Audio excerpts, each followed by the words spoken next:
The following is a special presentation of ESPN on ABC.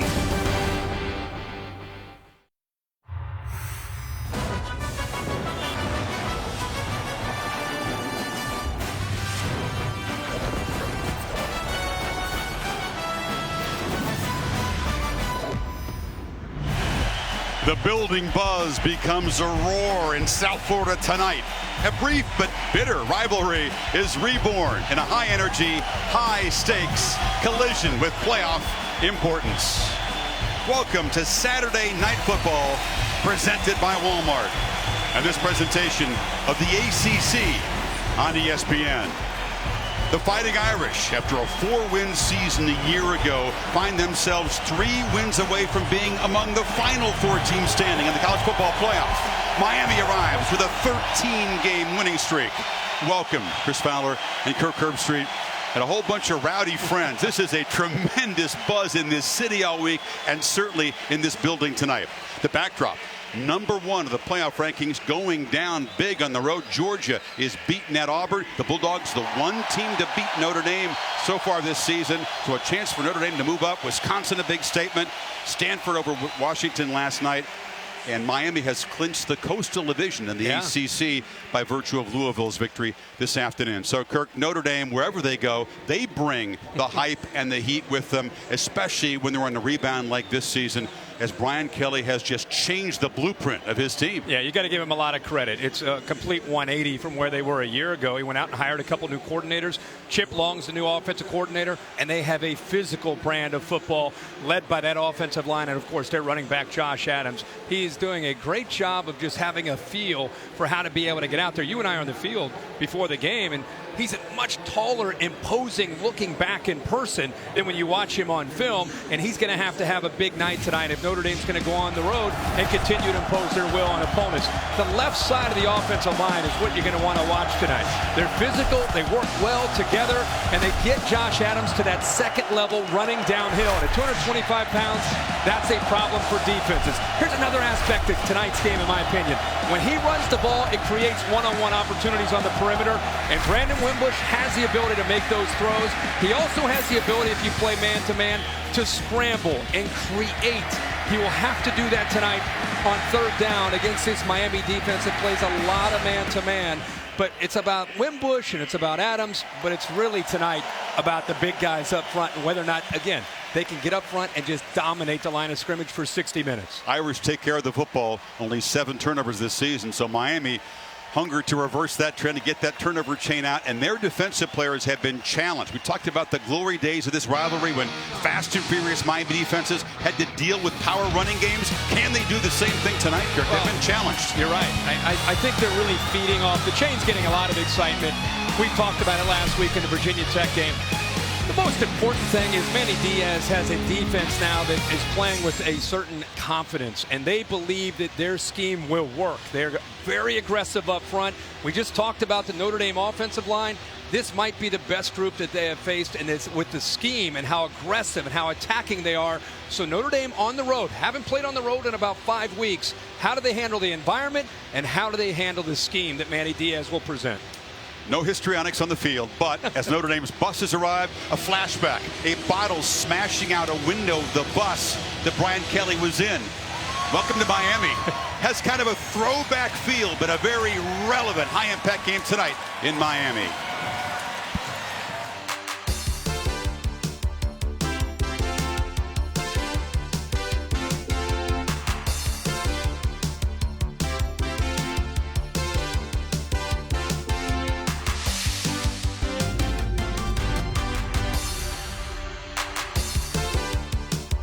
The Nissan pregame rush with Kevin Negandhi, Mac Brown, and Booger McFarland is next after this message and a word from our ABC stations.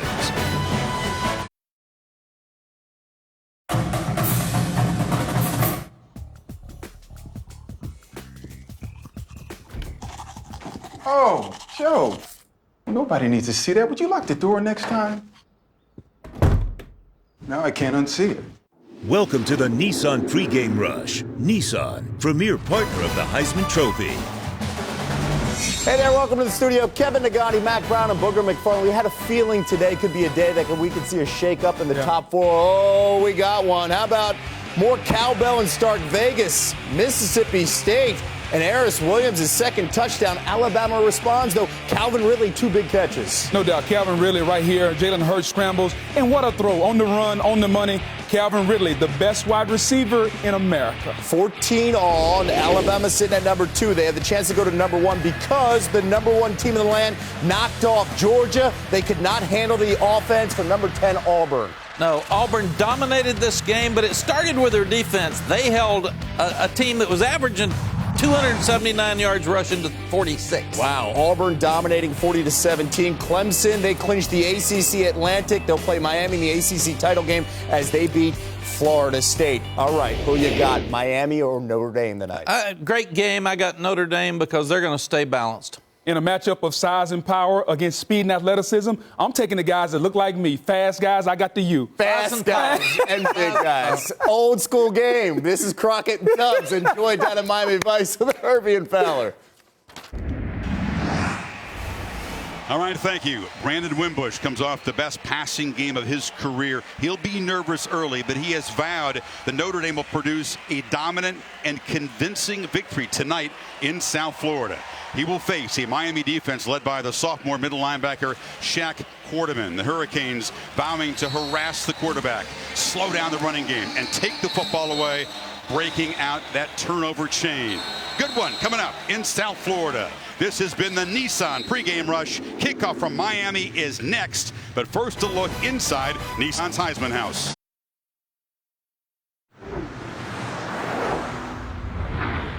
Welcome to Dr. Pepper Championship Drive Game of the Week.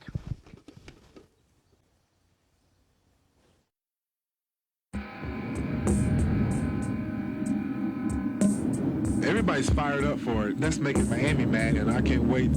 I'm really not concerned about all the hype that their fans are putting on this game. They came here to see Hurricane football. Let's go like a bunch of crazy men and play some games. Oh, yeah. Can you feel it coming in the air tonight? There have been hostilities between these two schools, bad feelings.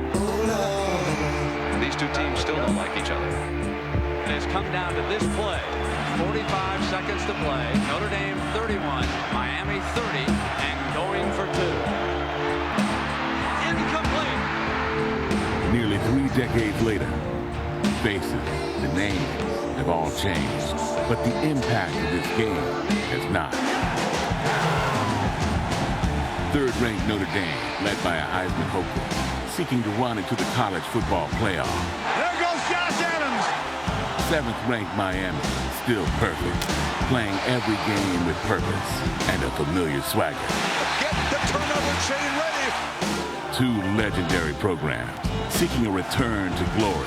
Their roads back to that promised land intersect. As history tells us, expect the classic. The Hurricanes and the Fighting Irish back center stage. As the Hurricanes storm in signature style with the smoke and the pyrotechnics.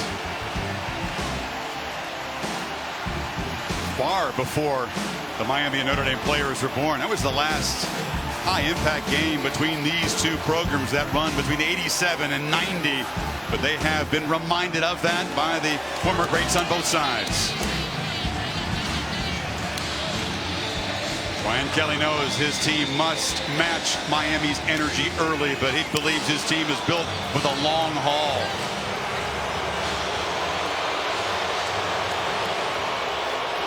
You'd expect nothing less, but the chorus of boos for the Fighting Irish here in South Florida, Kirk. Maria Taylor and Tom Rinaldi both join us on the field. Tonight, Maria is with Mark Riggs. Thanks, Chris. So, Coach, after your first 7 games, you don't play a ranked opponent. Now you welcome in your second straight, and it's the 3rd best team in the nation. What was the final message you wanted to deliver to your team before taking the field? Just play hard, play physical. It's going to be a long game. It's going to be a long night. We've been through this before. Let's go do it again. All right, thanks for your time, Coach. Now over to Tom Rinaldi, who's with Brian Kelly. Maria, thank you very much, Brian. an electric atmosphere. What have you told your team about withstanding the initial wave of emotion? Well, you got to meet their energy, obviously, early on. And then as the game kind of unfolds, that's going to go away. But you got to meet it early on. Get in your optimal zone. Don't get distracted. There's 4 scoreboards around here. Get your eyes on your job, and we'll be fine. Good luck and enjoy it. Thank you. They handled hostilities early in East Lansing and took Michigan State's crowd out of the game in a rout.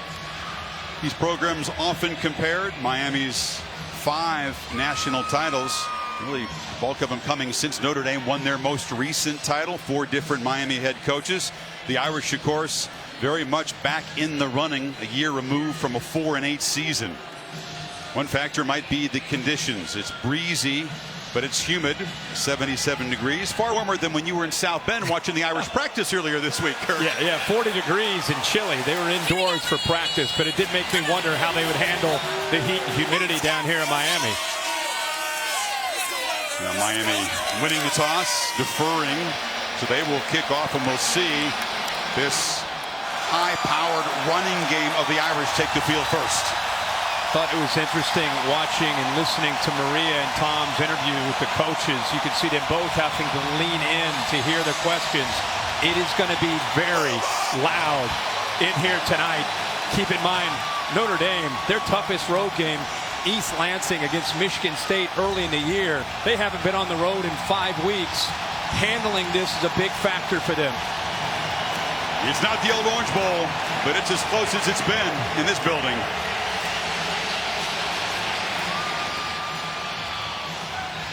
The new roof, it keeps the noise in here. It's going to be a serious challenge for the visitors on offense tonight. C.J. Sanders, the dangerous returner. Michael Badgley often doesn't allow opposing returners a chance to take it back. This will be fun. The Canes and the Irish, just like old times.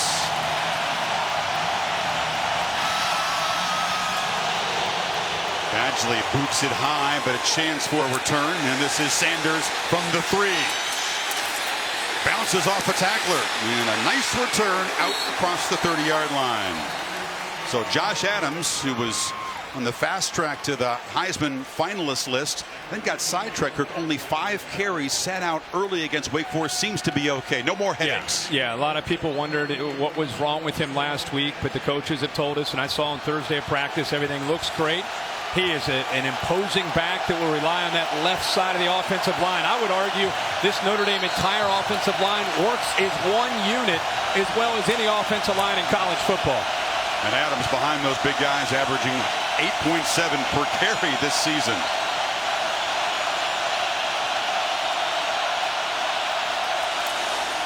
He's got it. And the Canes have got him for no gain as Chad Thomas, the senior end, grabbed him. Very first play of the game, you get an idea of the speed of Miami and how quickly they move in from the backside. Robert Hainsey, the right tackle, a freshman, pulled around, and number 9, Chad Thomas, lined up against him. He chased down the ball carrier from behind and brings Josh Adams down right at the line of scrimmage. The veteran of the group, Thomas, making his 29th start tonight. Play action, and Wimbush delivers, deflected, and almost intercepted in his hands. Zach McLeod had it. It was deflected by Quarterman. We almost saw the turnover chain in the first minute. Watch the linebacker play here, anticipating a quick throw. They freeze and they wait, and then they go up. Perfect job by Shaq Quarterman, the leader of this defense, timing up the leap, knocking it into the air, and then there's the Canes waiting to come up with that big turnover. It's been a big part of their defense all year, but especially the last 3 games with 12 interceptions. They have been tough on 3rd down, and the Irish need 10.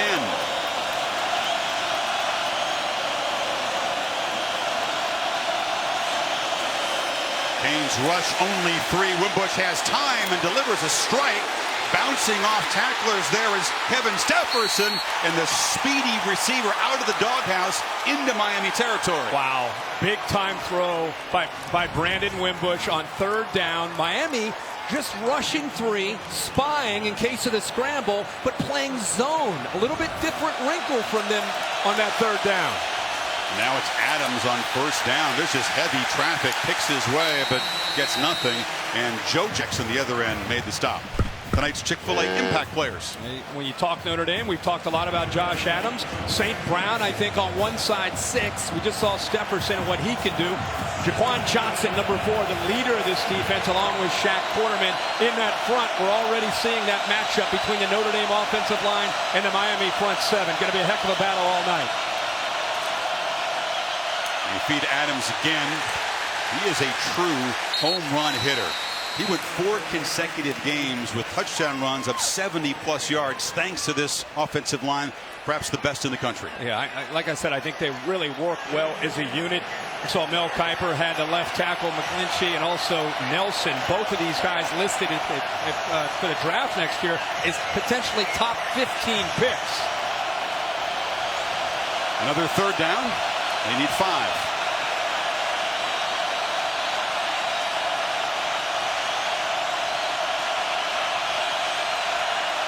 Haynes rush for Wimbush, delivers another strike, and Equiminius St. Brown a first down catch at the Miami 35. Good job again. Brandon Wimbush settling in, and there's St. Brown on a quick slant.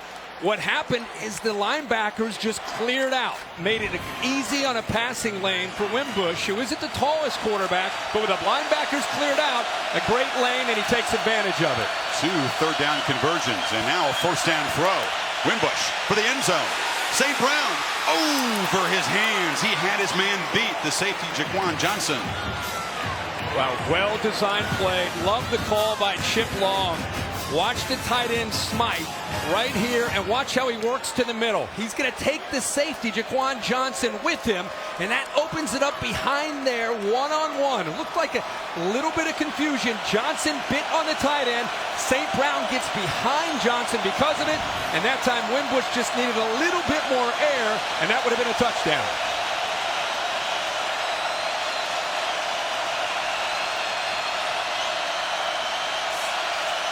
Another throw from the pocket. Throw off the hands of the crossing receiver, Chase Claypool. It'll be third down again. Really love how Chip Long, the offensive coordinator, we talked a lot about what he's brought to this offense, calling the plays now for Brian Kelly. Talk about coming into this environment and saying, you know what, we're not going to ease into this game. Chip Long has an aggressive personality, and he's bringing that aggressive nature here on this opening drive. He is a feisty character in practice, isn't he? Oh, yeah. He was disappointed by Claypool's drop right there. Now on third down, Wimbush is chased, pursued, retreats, and just heaves it down the sidelines. Incomplete. Incomplete. Miami lobbying for an interception, but he was out of bounds, and Claypool was in the area, and the Canes get a stop. You can get pressure with just rushing 3. Wimbush looked like he took a chance there, a little ill-advised instead of clearly throwing it away. And a great effort by Bandy, the true freshman, trying to keep his toes in bounds and come up with that interception.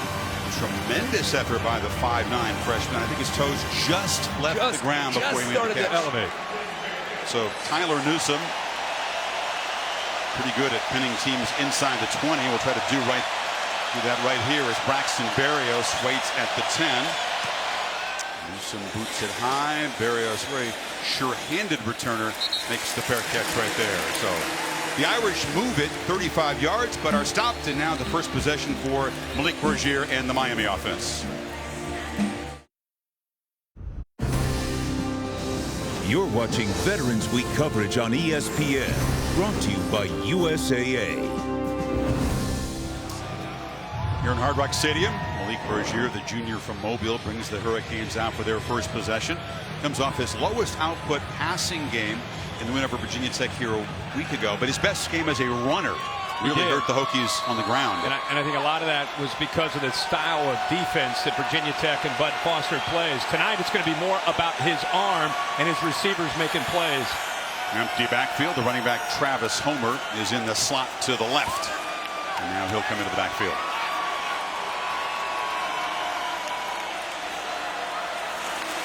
Bergier back, delivers a long throw. Catch made there by Jeff Thomas, and the freshman is loose, and he's out across the 30. He can take it the distance on any touch. He sure can. And Miami tonight, offensively, because of what Notre Dame will do, Notre Dame's going to put an umbrella up. They're going to try to keep everything in front of them. And it means that Miami's going to have a lot of chances underneath. I'm going to take a peek at this to see, he may have stepped out of bounds there. It's an ACC crew. Steve McBride is the replay official. Let's see if he buzzes down right on cue. They will take a look at it. The previous play is under review. It's probably going to be about 2nd and 3. Jerry Magallanes in charge of this ACC crew. There's another look at the heel of his right foot right there, catching the white. Yeah, it's on there. So that is going to be just short of the 20-yard line. Should take the first down off the board.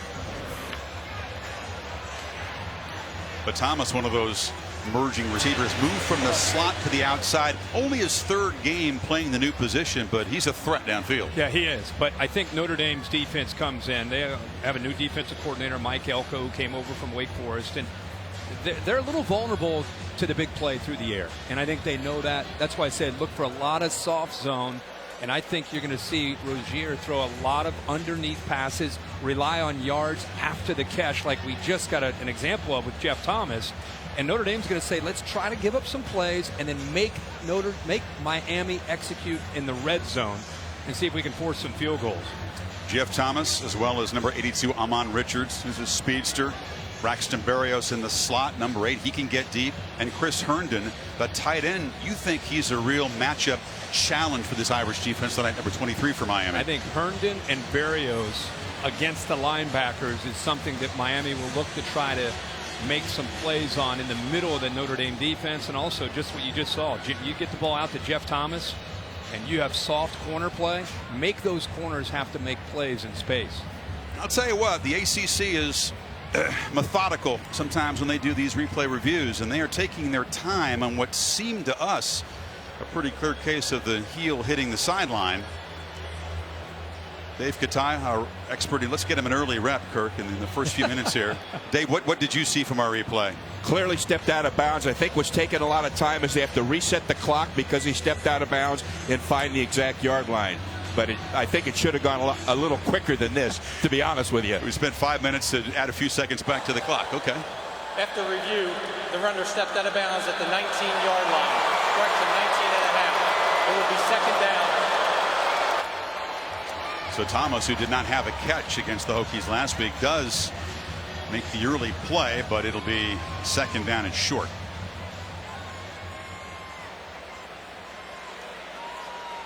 The Miami running game at times has struggled, but average per carry, Kirk, they're at 5.4. That's top 20 in the country. They just don't run a lot of plays, and they struggle mightily on 3rd down.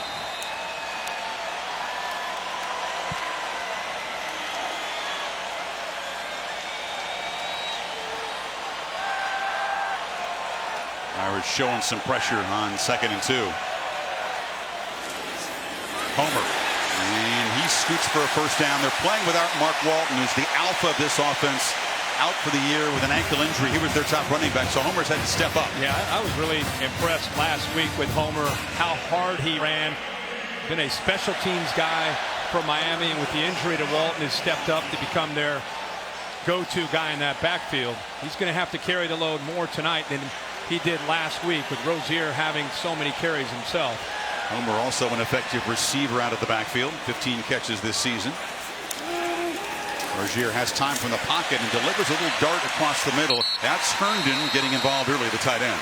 The challenge with Rozier has just been consistency with his accuracy. He looks like he's already in a pretty good rhythm. Doing a nice job here with getting him just settled into the game. Some easy throws that I'm sure he's very comfortable with. He has a chance tonight to throw for a lot of yards because of the way Notre Dame is going to try to defend him, playing a lot of zone on 1st and 2nd downs. Give him a lot of easy throws and try to let his receivers and tight ends make plays, like I said, after the catch. They know they have to avoid Kirk those 3rd and long. Has been a nightmare, and a nice 6-yard gain on 1st down.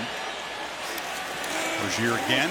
Brief look downfield. Tried to take off, but he was trapped by Tavon Coney, the South Florida native and top tackler on this defense. Yeah, and look what Notre Dame goes to. You have the center covered here. You've got a defensive tackle caught up in between two men, so they eat up the linemen. And Coney, who's just on fire these last 3 or 4 weeks, playing much more instinctive. Talking to him Thursday at practice, I said, what's been the difference? He said, the big thing has just been getting more reps. It's allowing me to just play and not have to think as much. He's playing with a ton of confidence. Was he pumped up to come back? He's from just north of here. Oh, yeah. 3rd and 5. Rozier gets it out quickly, incomplete.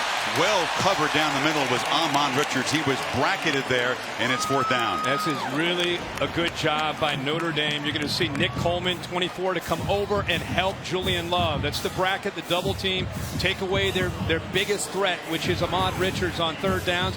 Also, with a lot of movement up front, they put pressure on Rozier, made him get rid of that football very quickly. Good job there. Yeah, you're right. Andrew Trumbetti provided the pressure. And now Zach Fiegels, the true freshman punter, to boot it away. Chris Fink is the Irish returner. Does not call fair catch and pays a price as he is slammed down at the 22-yard line by DJ Dallas, a backup running back who flew down on special teams. So Josh Adams and the Irish back to work. Scoreless here in Miami.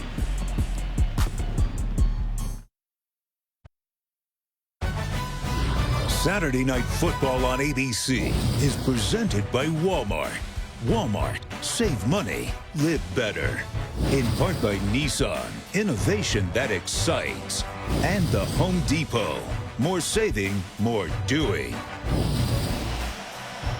Nissan Heisman House. Michael Irvin hanging out with Mr. Everett there. Maybe he got a guest pass from his old quarterback, Vinny Testaverde, in the Heisman. Get in there. Perhaps Gino Torretta. Second possession for the Irish on their 24-yard line. First drive, they had 3 runs and 6 passes. Came out putting the ball into the hands of Brandon Winbush and saying, let's go after this Miami defense. See what First they do 2 carries for Adams Kirk were no gain. Ended up gaining 5 yards on his 3 runs in that first possession. Toss sweep. And Miami comes up, hits him, but Adams able to bounce off the tackle. Meanwhile, Brandon Wimbush a week ago, a real scare. He's playing Wake Forest. Watched his hand there. Helmet hits it. He went down hard, came out of the game for a while, but showed his toughness. Came back in the game, earned the game ball for his running and throwing in the victory. 110 yards on the ground with Josh Adams not able to be in the game. Adams has it again, and he is dragged down for a short game to Tom Rinaldi. Chris, you saw that play. Wimbush suffered a contusion on that left hand, swollen to 50 to 70% of its normal size. You see him now wearing that padded glove. He's done that all week in practice. Now, that might not be a concern when he passes, but Kirk, as you know, he's a dynamic runner. And if he has to get toward the left boundary, switch the ball toward the left hand, that could be something to watch out for. Again, he's kept it in practice. He missed his last recovery session in terms of rehab, so not a concern for him. But Brian Kelly said he knows it's there, and he's told Wimbush, be extra careful when you make the transfer. Tommy, that's exactly what I asked him about Thursday, is what if you get on that left sideline and you're running, your instincts take over, can you squeeze the ball? And he said, actually, I don't know. I haven't tried that yet. So once he gets into the game, he's going to have to do that. He has like a big glove, and see how he's protecting that left hand. That is very risky and tough to do on the center and the quarterback. Usually you have both the left hand and the right hand together. They're just a right hand. You need a pretty big hand and a strong right hand to be able to secure that football.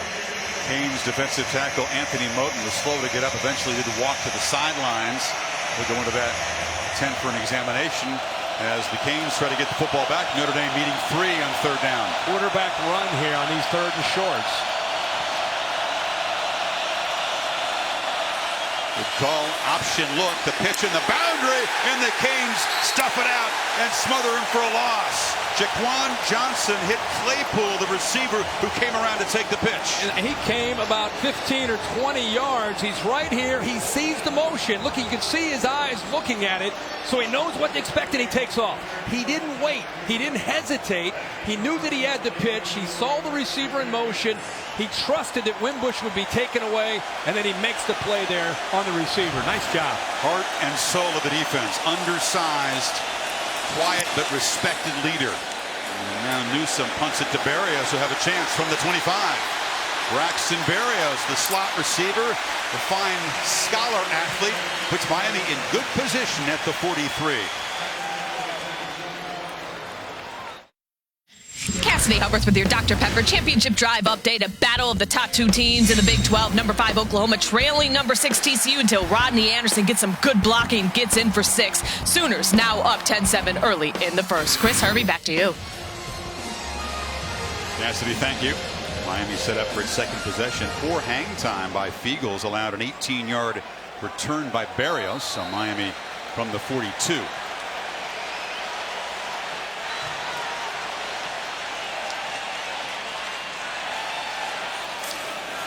First down carry for Homer. And he turns the corner and gets about 3. Burned the Hokies for a 64-yard touchdown run a week ago. The nature of their running game was kind of short gain, home run. Yep. Yeah, and Thomas Brown told us this week, I think he made a great point because of the style of defense they're facing. Being very patient is important as a play caller. Second down throw, incomplete. Threw it into heavy traffic trying to get the ball again to Richards, but Julian Love, the corner, was all over him. Yeah, the sophomore started the year as a field corner, but he's made so many plays. They moved him into the boundary, got there a little early and got away with it. He'll jump routes. He is not afraid. In fact, at some point, I bet you Miami does a double move to test Love's discipline because he's so effective at jumping routes. 3 interceptions, 2 that have been taken to the house for touchdowns. Yeah, his third was almost another pick 6, and he leads the FBS in passes broken up this season. Another one there. It's a screen. Homer has space, cuts it back, weaves his way down to the 30-yard line. He told you he's dangerous out of the backfield. I thought Rozier set this up well. Watch the patience. He looks left, baiting that Notre Dame pressure. Nobody picks up Homer out of the backfield. You saw an attempt by Morgan, but a great time to go to the screen on 3rd down when you know that Notre Dame's going to try to get pressure on the quarterback. And Rozier was patient, waited, looked it off, and then came back and dumped it off to the right. 25-yard gain. Rozier, a 3-for-5 start.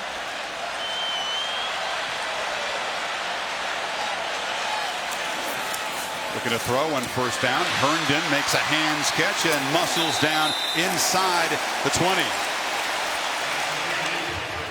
Remember, part of what Notre Dame thought they would do is they would give up some plays. They were going to give up some yards. They want Miami to have to earn it in this area right here in the red zone. It's been a trouble spot for most of the year for the Canes. Last week they got in there 3 times and scored 2 touchdowns. You can see 101st in the country at scoring touchdowns, and Notre Dame's been outstanding in this area. Yeah, Miami 16 for 30. That's it. Richt, who calls the plays, has been frustrated. Rozier takes off. This is one answer as the quarterback slides down for a 5-yard gain. But because he doesn't believe his O-line can just overpower people, he gets to gadget plays down close, doesn't he? He does. This is a quarterback read draw. He's just looking at the linebackers. Linebackers clear out. He knows that he can follow his center, Gauthier, and pick up positive yards. That is completely a read. And when he sees the linebackers open up, he's going to take off and take the yards. You might see anything down here from the Canes in the red zone. They tried to throw back to Rozier last week. That didn't work. Again, a brief look downfield, and the quarterback takes off this time. No slide. Powers inside for a 1st and goal. How about this? This time it's just him creating. He didn't have the center getting downfield, but he saw room to run. 2nd week in a row, he's been very decisive when getting back and feeling if he can get positive yards. An outstanding job, and then he shook the linebacker there in space and picked up about another 5 yards. This place will get a few decibels louder if the Canes can punch this in, take the early lead.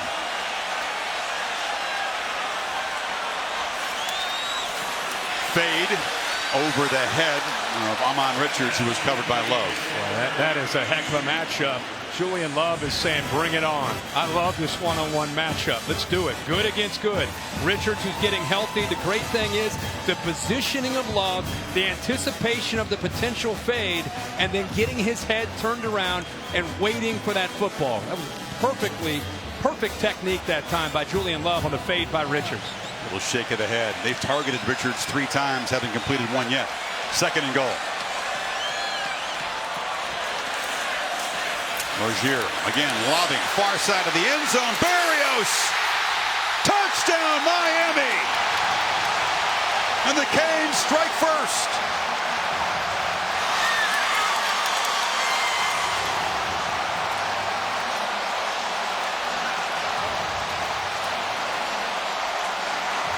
What a throw to the sure-handed senior slot receiver.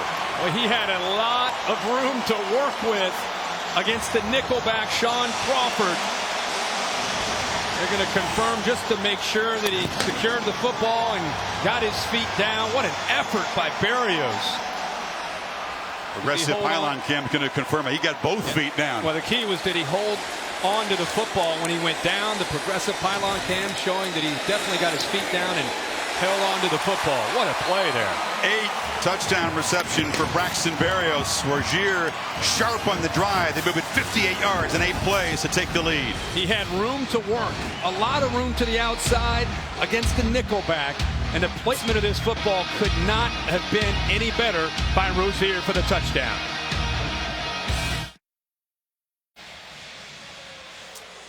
Breezy but beautiful evening for the Goodyear Blimp, providing our aero coverage tonight.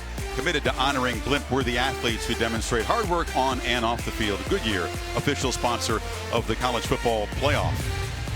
Malik Rozier accounting for 55 of the 58 yards in that touchdown drive. Ran it for 13, 3 of 5 passing. Well, he looks like he is really settled in. Really the last 2 weeks. Sanders will leave it in the end zone. Another look at Berrios, who's so tough to cover. Yeah, watch him take Crawford to the corner. Sets him up, and the key there is he has all that space to be able to work and be able to kind of get in position. But that ball is really about the throw. It's a good route by Berrios. Incredible effort to get the foot down and secure the ball. But of course, the throw by Rozier was as good as you can make. One of my favorite guys in the sport to talk to. He's maybe 5'8". He has waited his whole career to make plays, to be in the spotlight. Only had 6 touchdowns in his whole career coming into this year. Now has 8 as a senior. And the Irish answer. Wimbush pulls it almost through a pick again as Malik Young, the corner, had it in his hands. Zach McLeod pressured the quarterback. Maria. Well, Chris, I don't know if you saw Braxton Berrios immediately after the touchdown, but he's doing an ode to the Catholics versus convicts. Hands behind his head or behind his back and walking off the field. All of these players understand the dynamic of this matchup. They've played into it all week, and they're calling this a legacy game that they must win. Good spot, Maria. That was sort of subtle by Braxton. Boy, twice Wimbush has flirted with interceptions. Now they hand it to Adams on 2nd down, a short gain. He is fortunate that he hasn't seen the turnover chain already. You're right. That's two balls that could have been easily intercepted. This speed of the Miami defense. We've bragged all year about Notre Dame's offensive line and how they push people off the ball. They're trying to pull their backside guard and tackle on both sides, and it's not working. The timing has not been there yet, because Miami's chasing it down from behind. 3rd and 6. Two-back look, and now Tony Jones motions out. Canes only rush 3. Throw high. There's the pick. Jaquan Johnson will be the first wearer of the turnover chain tonight. His 3rd interception this season. The brainchild of Manny Diaz makes its first appearance, and the leader of this defense will be the first to wear it.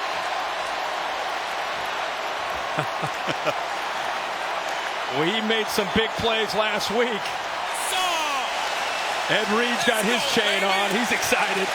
If they'd had the chain back in his day, the 0-1 championship team, he'd have had it a few times. Keep in mind, this is a Notre Dame offense and has not turned the football over with Brandon Wimbush at quarterback.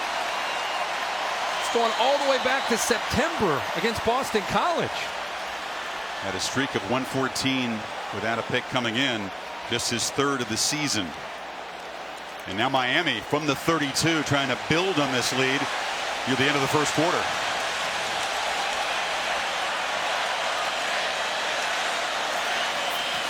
Play action, and Rozier steps up, delivers near side. Catch made by Jeff Thomas, who steps out.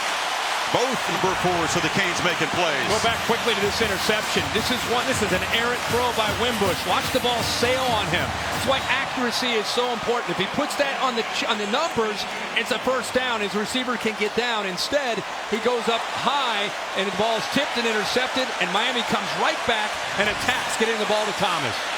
Attacks is right, Kirk. An aggressive approach from Mark Brick calling the play so far. Rozier again darts up the middle, slips out of a tackle, stutter steps, scores!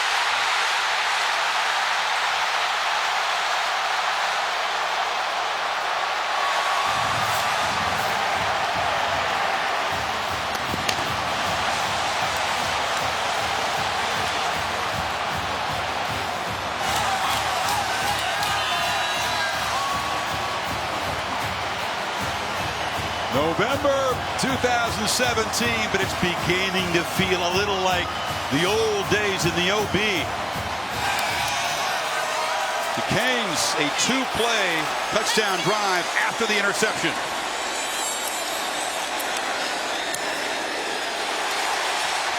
We go to a lot of great stadiums and a lot of great scenes. But right now, I don't know if I've heard anything louder than this. Starts with the interception. The ball's high, intercepted by Johnson. He, of course, gets the chain to celebrate the big turnover. Coming over to the sideline, the defense feeds off of that.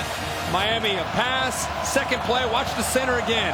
A read of the linebackers. If they drop out, he's going to take off. And again, showing that athletic ability that he has. A former baseball player. He has a great feel for this play. That quarterback read draw. He was a quarterback, Kirk, that struggled early in the season in first halves. He was the hero of the win at Florida State, the late touchdown pass to Darrell Langham. Rallied him against Georgia Tech, but struggled so often in the first 3 quarters of games.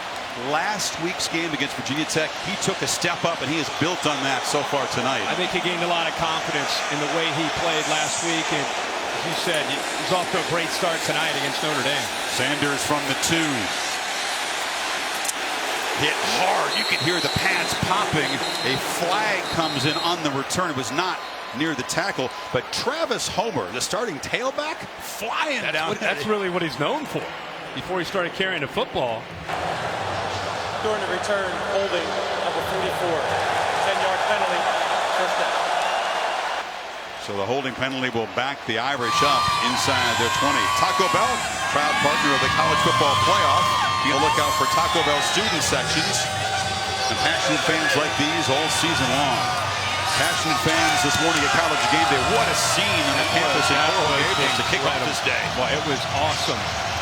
Brandon Wimbush has got to be poised here, not only inside his own 20, but right in front. Speaking of the student section, right in front of the Miami Hurricane student section, the loudest part of this entire stadium.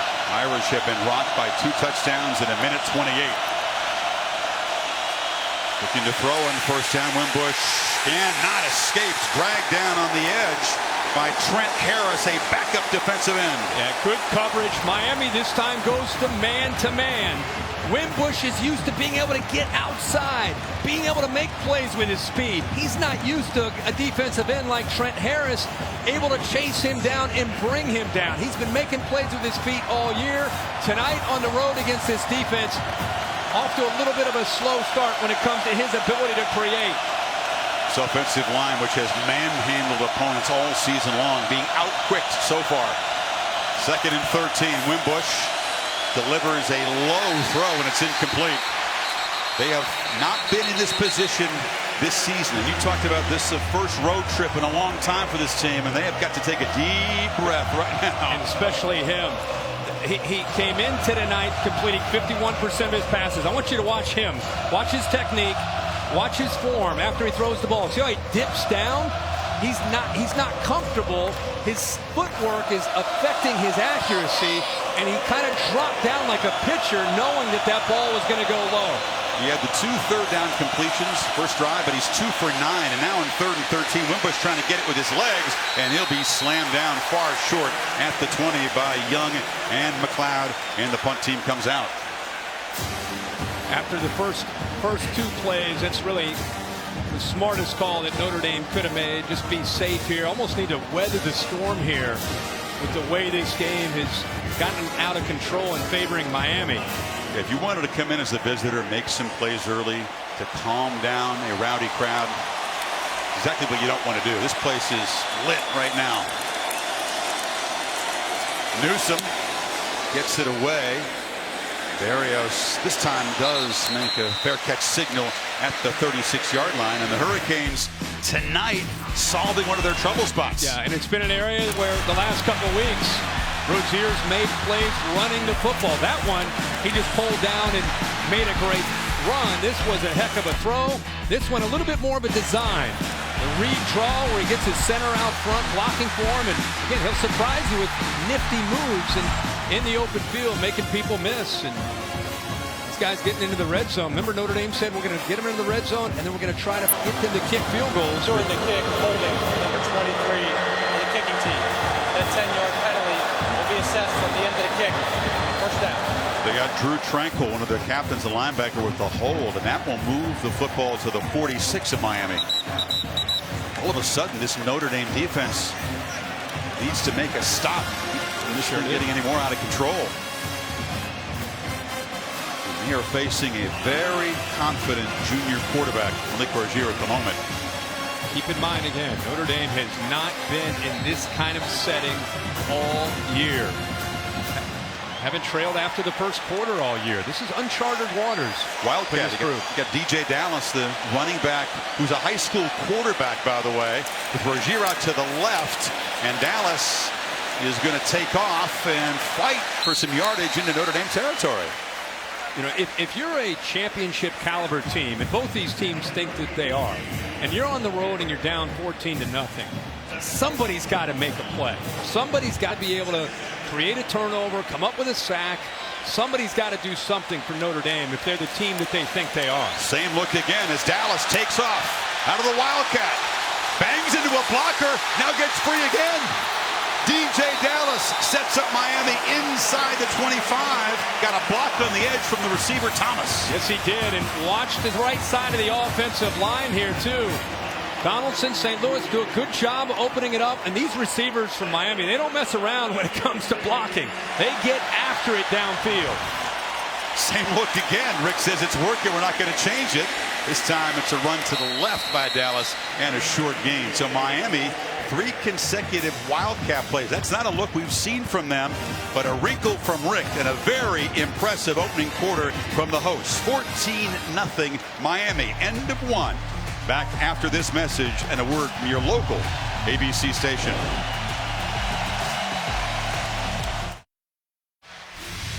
Welcome back to Saturday Night Football, presented by Walmart, in this presentation of the ACC on ESPN. The ACC Coastal Champion Hurricanes will take on Clemson in Charlotte December 2nd, but they're thinking bigger things. And the rowdy students who are shattering misconceptions that down here the students don't show up, the fans don't care. It's a big event town. And this is a big event, and I promise you, it is buzzing tonight. All I know is back-to-back weeks, we've had a great crowd and great energy at Hard Rock Stadium. Means 143 yards in the opening quarter. Begin the second with a 2nd and 10. Threatening again. Rozier again takes off. Nobody accounting for the quarterback on these draw plays, and he gets down near the marker. Now Miami trying to finish the payback tour tonight, Kirk. They've already beaten the 3 teams that beat them last year. Notre Dame was their last loss before this 13-game winning streak, and this is a big deal for these Miami players. This board right here. And now Herndon in the flat. Muscles down inside the 10. Canes first and goal. What Miami's doing a very good job of, we talked about keeping Notre Dame, trying to keep things in front of them. They're just getting the ball to their athletes, including the quarterback, and trying to make Notre Dame defend them in space. Whether it's the quarterback draw and going after the linebackers, getting the ball out to the outside, Now they're back into the red zone. 2 for 2 tonight for touchdowns. Homer stacked up. You know, all the Notre Dame coaches, Mike Elko, the defensive coordinator, believe his side would have a real edge. They've kept less than half of opponents' red zone possessions from getting to the end zone. And Miami has been awful down here. Exactly. That was, like I said, that's part of their plan. Was we're going to give up yards. They're going to get into the red zone, and we got to make them kick field goals. And Miami's been down there twice, and they've scored 2 touchdowns.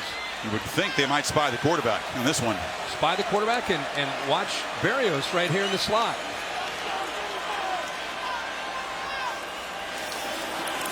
Throw far side, a miscommunication as Richards was again tied up with Julian Love, who's done a good job blanketing the top receiver for the Canes. Yeah, Love just has a really good feel. I love watching. He gets a little peek at the quarterback, sees the quarterback with a quick play fake, knowing that the ball is coming out quickly. But as you said, Chris, Richards and Rozier just not on the same page.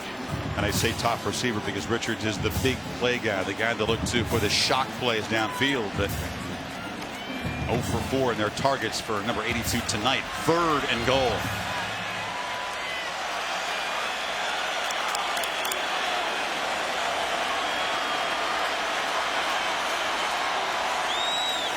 Irish bring pressure. It's picked up. Rozier's pass is batted down and almost intercepted. A diving attempt by Jalen Elliott, but they forced the field goal. Miles Morgan, the linebacker, got a hand on it. He sure did. They brought pressure off to the right. Morgan does a good job knocking that down. There were some open Miami wide receivers downfield. Berrios sneaking, and that's where he was trying to throw the ball all alone. Notre Dame rolling the dice, and it pays off for him there on that 3rd down by batting that ball down by the linebacker Morgan. Badgley reliable, 11 for 11 inside 40 yards. This from 23. A 48-yard field goal drive stretches it to 17-0. We've seen the turnover chain once tonight. Irish fans don't want to see it again.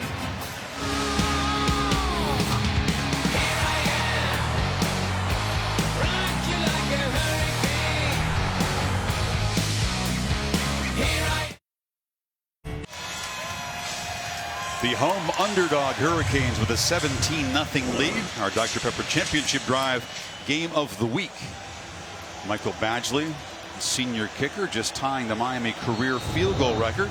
He now shares it with Carlos Huerta, great kicker from the early 90s team. He's also chasing down Huerta's career point scoring record.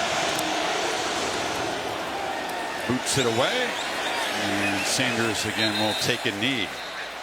Miami graduate Chris Felica, who did pick the Hurricanes in an upset in college game day this morning, but he always picks with the head, not the heart. And has the athletic trivia question for tonight. Chris?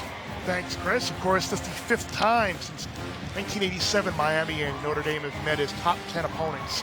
All have come in the regular season.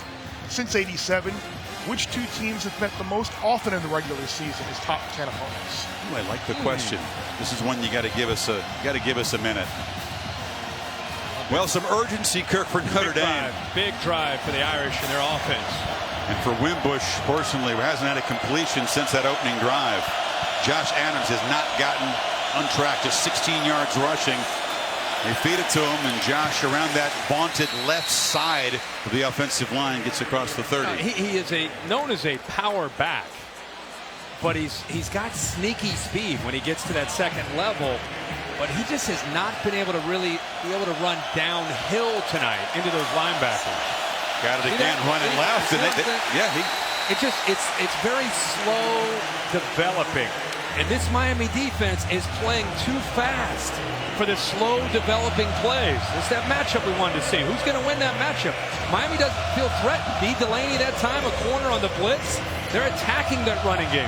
They're begging Notre Dame, if you're going to come in here and beat us, you're going to have to throw the football. We're not going to let this running game beat us. We'll see the call on 3rd and 6. Irish 2 for 6 so far tonight. Man-to-man across the board. Teams are showing some pressure up the middle.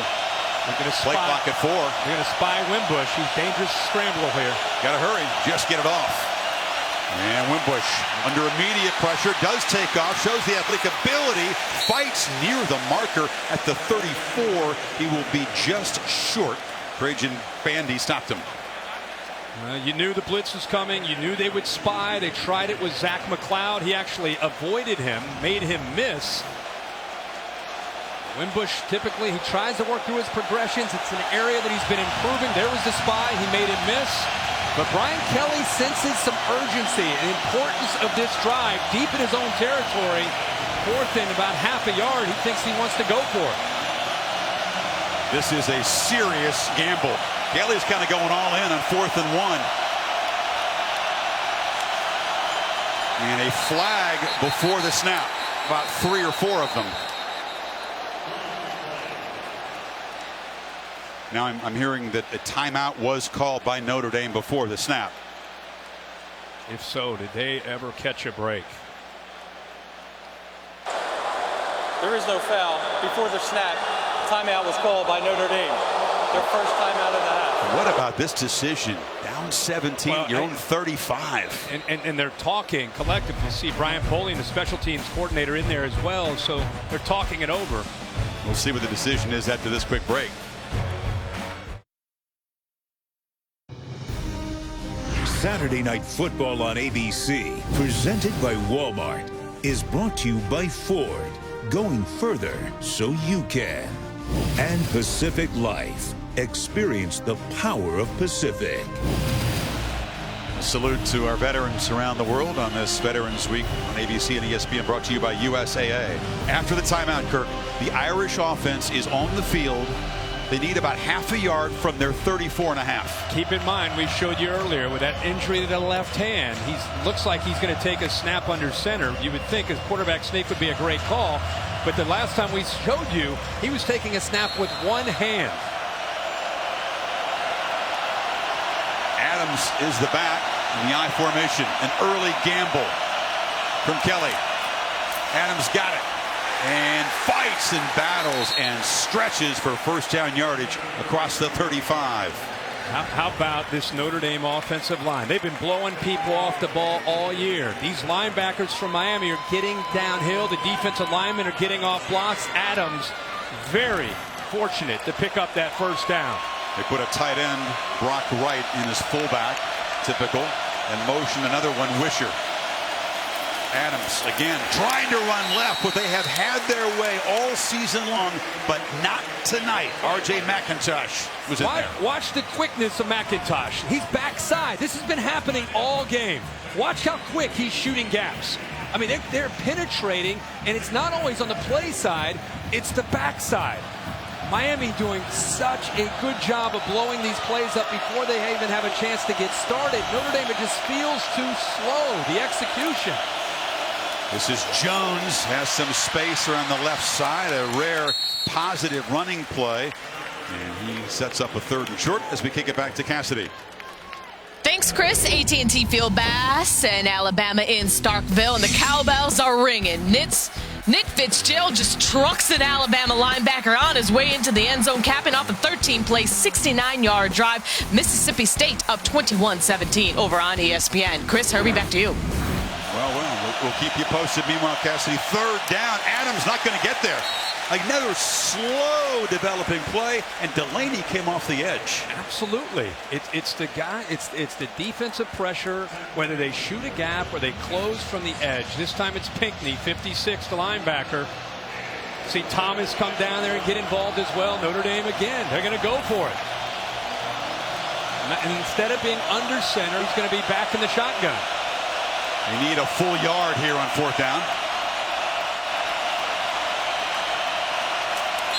And another whistle and a false start on the Irish offense, which will make this a 4th and 6. Looks like Robert Hainsey, the true freshman right tackle.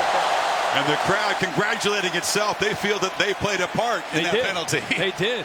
And that's part of being on the road in a true hostile environment that Brian Kelly's team's trying to get a handle on. Watch the right tackle, the movement right there. He's a true freshman, so it's a different feel than playing at home in South Bend against Wake. He's a true freshman. There's a whole bunch of experienced All-American NFL draft prospect offensive linemen on this Irish team. They have been whipped up front by a Canes defensive front that was challenged by their coaches all week. And now Barrios from the 25. Darts for about an 11-yard return. And Malik Rozier and the Canes back on the field trying to stretch this lead. Bring back the bear for the answer to the athletic trivia question. I'm gonna throw out Florida State versus Miami just to have an answer on the board. Mr. Feller, tonight's athletic trivia question. Wow. The answer is indeed Well Miami. done. Florida State met 13 times in the regular season. Also met once in a bowl game. Little bit of history maybe tonight, by the way. 1, 2, and 3 in the AP poll have never lost in the same week. Number 2, Georgia already down. Number 1, Alabama losing. Number 3, Notre Dame losing. Wow. Trivia answer and a bonus from the bear right there. Miami takes over at the 36. And short gain on the right side from Homer. Interesting year in the state of Florida, Kirk, with the Noles and the Gators down there combined 12 losses. Scott Frost and UCF undefeated, highest scoring offense in the country. And how about what Butch is doing at Florida International, and you got Kiffin at Florida Atlantic. What Butch Davis has been able to do at FIU is incredible. And same thing, you're right. Incredible. Lane Kiffin, what he's done in his first year there as a head coach. It's Davis visiting Kiffin's team next week. All you can drink beer night. I kid you not. Deval Harris makes the catch there. It's $20 gets you in the game and all the beer you can drink. What could possibly go wrong in a college football game with that promotion? Meanwhile, Miami with a short gain there by the infrequently used Dale Harris. It's a big third down for Notre Dame's defense. The last thing they can afford is Miami putting another touchdown potentially up on the board and getting down 24-0. The Irish need a stop if they have plans of getting back into this game. They get Miami to third down, they got to get him off the field. Showing pressure. They'll bail out of it. Rozier steps up, delivers over the middle. It's dropped. That was Harris who had a chance to move the sticks. That Irish get the stop. The plan to attack the middle of the field has worked unless they just drop the ball. They are exploiting the linebackers in space. When they want to be able to make throws inside there, when they want to run the quarterback draw, they've been able to do it. That time he just dropped the ball.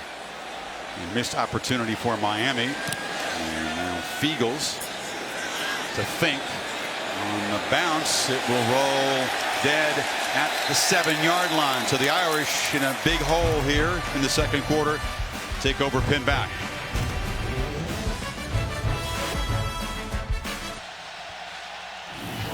Well, Brandon Wimbush got off to a pretty good start, but since then it's been a challenge. 0 for his last 6. He missed a shot early to St. Brown for a touchdown. His footwork on a couple of throws has been bad. That ball just down on him. This time he's off balance. Ball sails. This was the interception by Jaquan Johnson that led to another touchdown for Miami. You can see his face.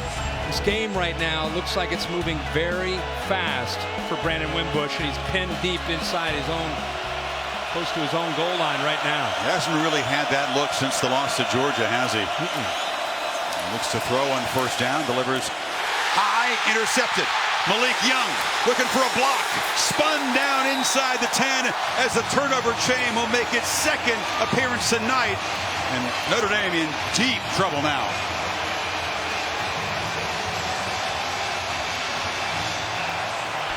There's the chain. And there's Malik Young, who had a big pick last week.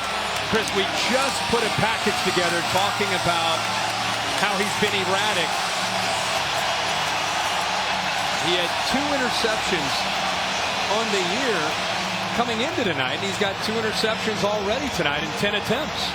We talked about how he was off balance. That ball just sailed on him. Receiver is open. Tried to put a little bit extra on it. Ball sails, and Young is waiting right there for the interception. And now here goes Miami with a big chance to put a big score up. First and goal from the 9 can be very challenging, especially for an offense that struggled. But Rozier thinking get 7.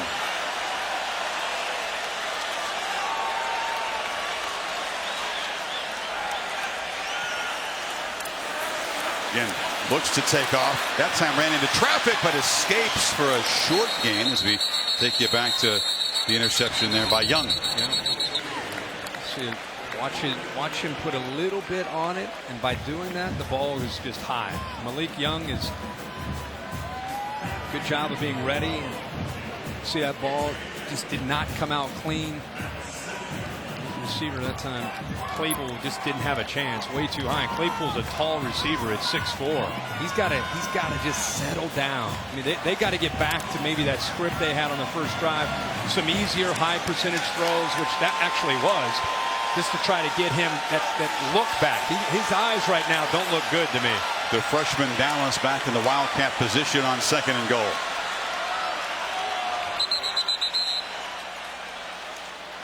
And sometimes you get a Wildcat quarterback in there. Offense. 5-yard penalty. 2nd down. We did play quarterback in high school. You forget to see the play clock, and they didn't catch it on the Miami sideline, so that'll make it even more difficult. Yeah. Not a lot of urgency there, getting the ball snapped. It's the first penalty for Miami. Miami's got to find a one-on-one matchup that they like. Langham is to the top, 81, and he's a big target in this area at 6'4". You can see they're covering now Barrows. We've got a couple different defenders over top of him, so it would be smarter to go back into the boundary. Rozier buying time and fires it out of bounds. Quick pressure from the Irish. It was Dalen Hayes who's been trying to battle through a tender ankle, making the play that time. It was a much better job of coverage downfield. He had nowhere to go with that football. Notre Dame, better adjustments, took everything away, and pretty smart play by Rozier. Instead of forcing it, he just threw that ball away. Give him a chance here on 3rd down. Again, they're moving that safety, Elliott, right over here to deal with this. Barrios. 3rd and goal. Rozier for the end zone, incomplete. Tried to fire a dart to Langham, the clutch receiver you mentioned, but here comes another field goal attempt. It's a big stop by Notre Dame's defense. I mean, you intercept the ball. Miami's in the red zone to start this drive. I'd say it's the 2nd time on that series that they had about 8 guys in coverage. They took all the passing lanes away from him, and they forced Miami to have to settle for a field goal. So Badgley, who just tied the school career record for field goals with Carlos Huerta, can now take it all himself, this 30-yarder. And the record is his. Notre Dame's defense does make a stand. Miami converts the 2nd interception tonight to just 3. And if you remember, fans of these two teams, last year up in South Bend, it was a 20-0 lead for the home team. Notre Dame seemed to have things under control. Miami roared back for 27 straight points before the Irish rallied for 10 points in the last 6 minutes. So nothing for granted here, but this has a very different feel than what most people expected tonight, including Brian Kelly. You're right, and Notre Dame, most of this year, they've been able to control things with their running game. They can always fall back on the running game to be able to get Brandon Wimbush better opportunities with play action. They're not able to run the football, only 40 yards so far, and a lot of their runs have just been too slow in developing, and Miami's speed has been able to negate that, and it's put a lot on Wimbush to be able to try to get it done in the passing game. We talked to McGlinchey and Nelson. You were up there. You get the feeling they are stunned that they've been dominated up front so far? Of course, but you're a competitor. You think it's going to change, and it could, but they've got to be able to get a couple first downs to kind of get their mojo back right now. 5:56 to work with to try to cut into this lead. Your NFL Sunday begins with Sunday NFL Countdown at ESPN, 10 o'clock Eastern Time. All access with the Lions wide receiver Marvin Jones. And then Monday Night Football. The Dolphins play their home games here, of course, at Hard Rock. Take on the Panthers in Charlotte. Also available in Spanish on ESPN2. And a quarterback change as Ian Book, the sophomore, who has earned the trust of this team in his brief appearances, spelling the rattle Wimbush. More consistency from the passing from Book, and the ball comes out very quick. He makes quick decisions, gets the ball out. And a handoff for a keep on the edge there by Pinckney. He is run down. Welcome to the ball game, my friend Ian Book.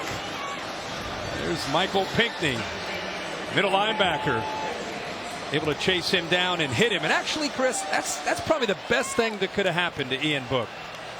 Standing over there, charting plays, helping when Brandon Wimbush would come to the sideline. Best thing that could happen, get a big hit like that and just settle into the game. Guy could throw the football. The sophomore from California did start the Carolina game. Got to win and feed Adams. And I tell you what, if you got this guy in this offensive line and you can't make any hay on the ground, it's going to be a long night. The battle in the trenches was advertised all week. Who would win that battle? Right now, it's no contest. And we're not even talking about the Miami linebackers. We're talking about Norton and Thomas and McIntosh and Joe Jackson. And now a brand new quarterback coming in cold, facing this crowd and this defense, needing 8 on third down. Here they come. And they swarm him. Book escapes and just heaves it into the bench. He did get it across the line of scrimmage. Shaq Quarterman storming in from his linebacker position. Punt team coming out. Now the pressure, they're walked up. They're showing it right here. They're coming and coming after him, trying to make him feel uncomfortable. They get to him. It's the freshman Bandy, and eventually he just throws it away. How about Manny Diaz? Great job of feeling, hey, they got a young quarterback in there, hasn't taken a lot of reps. Perfect time to dial up pressure, get him off the field on a 3-and-out. To add to their problems, the Irish punt team hadn't been that strong tonight. Newsom's kicked the ball low and allowed Berrios returns. This is a better kick, and Berrios, even though he had a whole lot of space, signals fair catch at the 32 and is frustrated by that decision. Well, Tuesday night, it's a college basketball doubleheader. Number 1 Duke gets number 2 Michigan State, 7 o'clock Eastern time. And then Kentucky and Kansas in the nightcap, the annual State Farm Champions Classic from United Center. All games also streaming live on the app. And you guys will be there in Chicago at halftime to announce the latest college football playoff rankings. And how crazy could those rankings potentially be? Mississippi State, I don't know if they're still up on Alabama, but imagine if Georgia goes down and Alabama goes down, and who knows if Miami ends up winning this game, like Bear said, 1, 2, and 3 go down. Committee will have a lot of fun putting those rankings together next week. Still some football to be played, but if that happens, we'll have a nice conversation later tonight. Good luck with your top 4. Yeah. Oh, yeah. Rozier, play action, delivers across the middle, and the catch is made by Lawrence Cager. The rangy receiver moves the ball into Irish territory. Nice job of play action. Linebackers coming up, trying to take away the run. 1st and 10. Break a tendency, get the linebackers up, make the easy throw to the big receiver. 6'5", nice big target. 17 yards, just Cager's 9th catch of the season. Now they go far side. Berrios stumbled a bit as he caught the ball, picks up 3. Remember, Mike Elko came into this game thinking, hey, let's throw that umbrella out. Let's not let anything get behind us. We're going to give up some passes underneath. Now he's down by 20s. Wonder if he sticks with that plan or gets a little bit more aggressive. So far, sticking with the plan, giving up some of those underneath throws.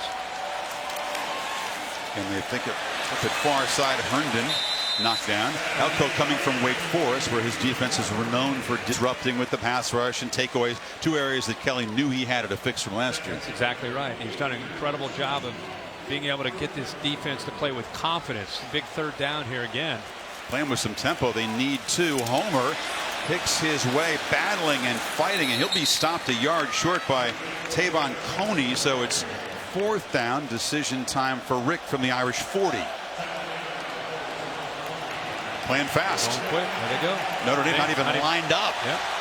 And a whistle before the snap, and Notre Dame's sideline calling a timeout as they saw their guys were not ready for that 4th down play.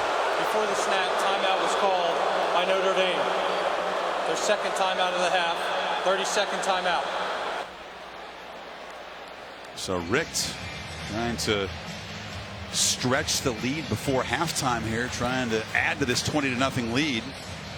The college football playoff rankings brought to you by Goodyear. There will be changes. You can count on that because of what happened on the plains at Auburn today. Yeah, look at all 3. Well, it's tough to go on the road in college football in November against good teams. Sure is. Clemson, 31-14. We watched that game. That was a very, very close game. Score not. That was a 17-14 lead. The Noles had the ball trying to drive for the lead, and there was an interception thrown by Blackman. Oklahoma, very convincing start, by the way, against TCU at home. Norman. Yeah, watching Oklahoma play, it's almost like your other sport, tennis. Like if you don't break a serve or two, you're not going to catch up with them. Ricks deciding not to go for it, sends out the punt team. So Kelly, by calling that timeout, perhaps gave his team a chance to cut into the lead before halftime. The high kick by Fiegels. He's very good at that. Fair cut inside the 10. Goodyear bringing you these beautiful aerial pictures. When Mother Nature blitzes, you'll need the very best traction on and off the field. You'll need weather ready Goodyear, more driven.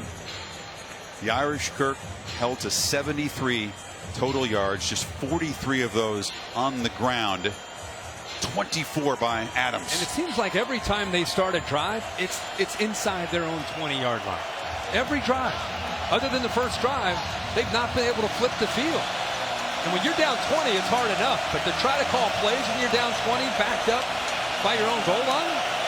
2:47 before the Capital One halftime report. Two-back look for the Irish. Book still in the game. Adams still trying to get wide. And the Canes still stacking him up. That was Zach McLeod knocking him down. He doesn't show me enough speed to be able to run wide against the speed of the Miami defense. And I know he missed last week. He wasn't able to play, and I don't know the reason. You know, they talked about he got hit in the head, but no concussion issue. He just doesn't look like he's got enough juice to run against this defense. Cuts it back. Adams picking his way. Still looking for that at-home run. He's been the top back in the country for those long touchdown runs. Hasn't come close tonight. And the reason he is the offensive line in most of their games where they've been successful, they open up big holes, and it allows a big back to run downhill. Then he's a handful. He hasn't had a whole lot of opportunities to do that tonight against Miami. On 3rd and 1, Book looks to throw, and a completion in the flat. And as they do move the sticks, Kevin Stefferson makes his second catch tonight. A really good feel by a backup quarterback, Ian Book. It's a run-pass option. He felt right away that hang player, which was Zach McLeod, was cheating down into that run game too much. So he pulled it out real quick and got it out there for the first down. Good read. Irish with one timeout, approaching a minute 30. Book from the pocket. Throws downfield to St. Brown and makes a catch and is knocked down near midfield. So the backup is now sparking this offense. That's a tight window between the corner who's up tight and the safety who's coming over. Michael Jackson rides him, pushes him, doesn't get actually a really good job of getting his hands on him, which allowed St. Brown to get behind him before that safety came over. And Book had to put it on a line to give St. Brown a chance to get down and protect himself. And feed Tony Jones. The middle is clogged, and the Irish here will not spend the timeout, but need to play. Well, they will call their final timeout here as we check back in with Cassidy Hubbard for an update. Thanks, Chris. And you guys were talking about Oklahoma being in control versus TCU. A big reason, Rodney Anderson. Baker Mayfield finds him here for the TD catch. He also has 2 rushing scores and more than 180 total yards in the first half. Oklahoma up 31-14. Back to you guys. Right, Anderson healthy gives that offense just such a different look. Everybody talks about Baker Mayfield with Oklahoma. They average over 300 yards passing, but it's 200 yards running as well. So it starts with their running game and those backs. Such a complete unit on that side of the ball. Up 17, but I'm not sure everything's ever in total control in the Big 12. We'll keep an eye on that game, but a very impressive start for the Sooners offense. Right, so Notre Dame, they're out of timeouts. Got a minute 11. You got a backup quarterback that's starting to get settled in here. And they're looking a little bit better offensively. And I really think Tony Jones brings a little bit more twitch and a little bit more quickness to this running game than what we've seen so far from Josh Adams. I like seeing him in there, 34. Sophomore from St. Petersburg is behind Book. They fake it to him. Book has to elude pressure. He's got room to run. He's not Wimbush fast, but he's a pretty good athlete, and he scoots for a first down inside the 45. Yeah, that was a good job of feeling that. He did a really good job of stepping up because Joe Jackson was coming around him, the sophomore, ready to come up with another sack on the year, but he was able to use his strength to get away from him and then step up and get some good yards. And got out of bounds. They moved from their 8 to the Miami 42. Book again under pressure. Low throw. Catch made by Jones. He's knocked down inbound, so the clock is running. Yeah, good hands. Another thing about Tony Jones, he has wide receiver hands. But you're right, he stays inbounds. And need a little bit more urgency here from Book. Yeah, that was a mistake. Did not find the sidelines. Book climbs the pocket. Delivers a downfield throw into danger. Jump ball incomplete. Almost a second interception tonight for Malik Young. Yeah, he's got to air that out. Throw that as far and as high as he can and let his receiver get underneath that. Stepherson does a good job to come back to knock that ball away from Malik Young, who almost came up with that second interception. If he put that up in the air, because Stepherson got behind Young, he's got a chance to make a play on that ball. Underthrew him. A look we did not expect to see. An Irish offense, as Miami calls a timeout on defense here, led by Josh Adams and Brandon Wimbush into this game. And now Wimbush has been hooked for Ian Book, who's provided a spark. And Adams, who we don't think he looks himself, he's not really contributed tonight. So all of a sudden you got backups forced into duty, down 20 on the road, and juiced up crowd. But I tell you, Ian Book has brought a little something to the offense, and that's what I was talking about. When you're on the ropes and you're on the road against a team that is really playing with confidence, you obviously need a stop from the defense. They've had a few of those, and then you need an offense that can come up with a couple first downs to all of a sudden be able to say, fellas, hey, we're in this thing. This isn't over. We got a whole nother half. They try to get a field goal here, maybe a touchdown, and it's a different game. Are you surprised by the decision to lift Wimbush? Do you agree with it? Based on what we saw from him after the first drive, I think you do it now. If you wait too long, it's too late. I talked about the look in his eyes. He just didn't look comfortable. Bases a 3rd and 6. Adams is back in the game. Book delivers a dart, intercepted. Look out! Trajan Bandy, the true freshman, break out the chain again.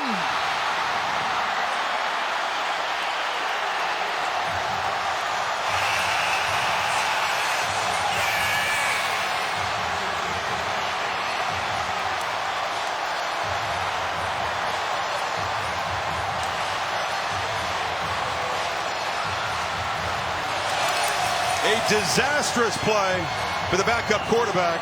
3 first-half interceptions for Miami's defense. They said, there it is. First time for him. Shane, the first time, and they say he is a future superstar as a true freshman. 66 yards on the pick six, and Miami is putting a beat down on the Irish.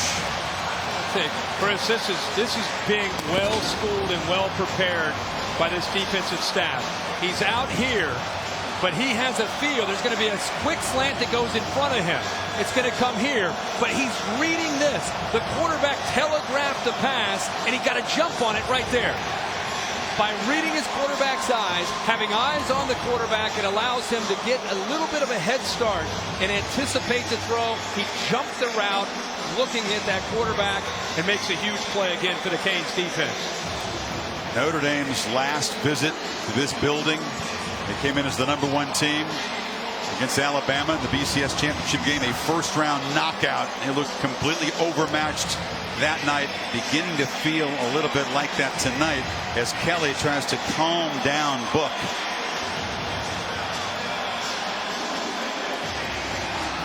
"17 points off those 3 takeaways.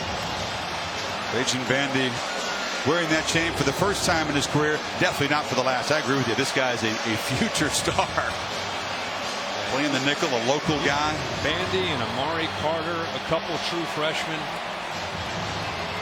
Mark Richt is his first couple years recruiting very well. They already are full this year with their verbal commitments on recruiting.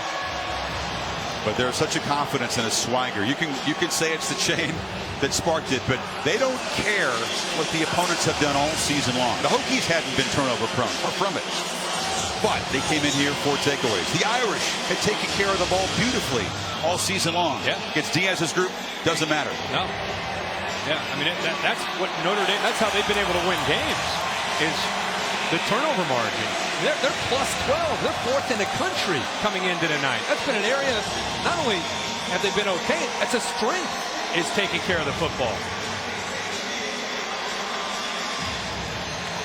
These folks walked in here hoping it was hyped up, energized. Now it's become a party here. 22 seconds before halftime. Miami will get the ball to begin the second half. And after some hesitation, Sanders is going to run it out and be knocked down short of the 20 with 16 seconds in the half. Wow. You start to go through all the teams that are up in the top 5 or top 8. We were talking about this on the bus today, watching all these teams. Is there really a great team out there? I mean, is there, now after watching this first half, it's pretty easy to say this team looks like they could be a great team, but as we've watched 8 or 9, 10 weeks of football, everybody has a weakness. Miami making a case for not only making it in the top 4, maybe Miami the best team in the country. Can you imagine saying that 2 weeks ago as Adams knocked down? This was the team that was the lowest ranked Power 5 unbeaten team coming into that Virginia Tech game. They felt disrespected. They had some narrow escapes. They didn't look great, but you talk about peaking at the second half of the season, growing in confidence by leaps and bounds every game. Wow. Kelly's team reeling after 30 minutes. And playing here with this crowd, you talk about home field advantage. Wow, man, it's a tough place for anybody to come in. Now let's get Mark Richt's thoughts on this first half with Maria Taylor. All right, Coach, you had 3 picks in the first half. You take 1 to the house. How has your defense set the tone in the first half? They're doing awesome. It's about time they scored. I've been waiting for that all year. What about your offense? You had to settle for 2 field goals. What's the difference between 7 and 3? On the board. That's good. We got 2 touchdowns too. You forget those? I did, I think, Coach. Over to you, Chris. He's having fun.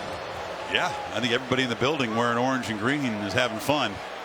Miami, 194 total yards. It's a modest total, but the defense just setting the tone with 3 takeaways, 17 points off the turnovers as we go to Tom Rinaldi to get Brian Kelly's thoughts. Chris, thanks. Brian, as challenging a first half as you can have, what's the first thing you tell your team about how to try to get back in it? Well, let's fight. You know, let's have some grit and some toughness. And, you know, it's great to say that, but you got to take care of the football. And we've turned the football over. We haven't done that all year, and there's silly turnovers. So we've got to clean that up. And you know, obviously we can be gritty and be tough in the second half, but we got to take care of the football. What precipitated the quarterback change, Brian? Well, we weren't throwing the ball very well. We weren't making good decisions, and so we tried to get a little something there with Ian, and then we made another poor decision. So got to go back. We got to coach better in the second half, and we got to play better. Appreciate the time. Thanks, Brian. So out of sync, out of character, and 27 points down at halftime here in a raucous Hard Rock Stadium. End of the first half. Stay tuned for the Capital One halftime report right after these messages.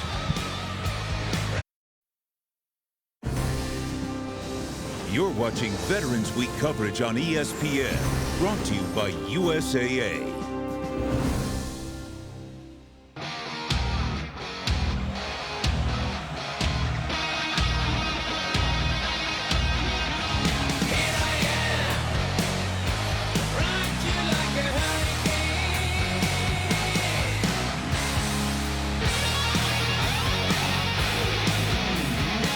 That Scorpions classic, an appropriate soundtrack for the first half. Welcome back to Saturday Night Football, presented by Walmart in this presentation of the ACC on ESPN. The Irish have indeed been rocked, the number 3 team in the playoff committee rankings, down 27-0, as Malik Bergier has been impressive as a passer and a runner, but the Miami defense has set the tone with 3 interceptions, setting up 17 points. They have been having, we've had fun with the turnover chain, but it continues tonight. The last 3 or 4 games, they seem like they have been being able to attack, and they're just playing with a whole different level of confidence and buying into what Manny Diaz wants from them. They came in incredibly well prepared, and the size of Notre Dame, the size of their running back Josh Adams, is first half they lost to the speed and the violent approach from the Miami defense. It's an offense for Notre Dame that had its second most productive day ever, and it's a long history. 710 yards against Wake Forest, held to 139 by the Hurricanes in the first half. This is Jeff Thomas, the speedy freshman receiver, not able to get past Frankel. Makes a nice tackle at the 10-yard line. The Pacific Life game summary looks at the start by Rozier. Look at this beautiful touchdown throw to Braxton Berrios in the corner. Yeah, and early in the game, when you make throws like that, you're in a zone. You feel good about what you're doing. I thought his ability to run the football really got this offense going, made the Notre Dame defense have to be aware of that. And we just talked about when we came back to start this second half, the Canes defense, 15 takeaways in their last 14 quarters. 12 of those are interceptions, and Bandy, of course, to pick 6. On the kickoff return, there's an injured Kane down on the field. We'll get his report as we check in with Maria Taylor.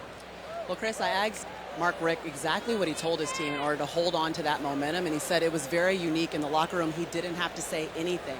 All of his seniors just stepped up and started talking.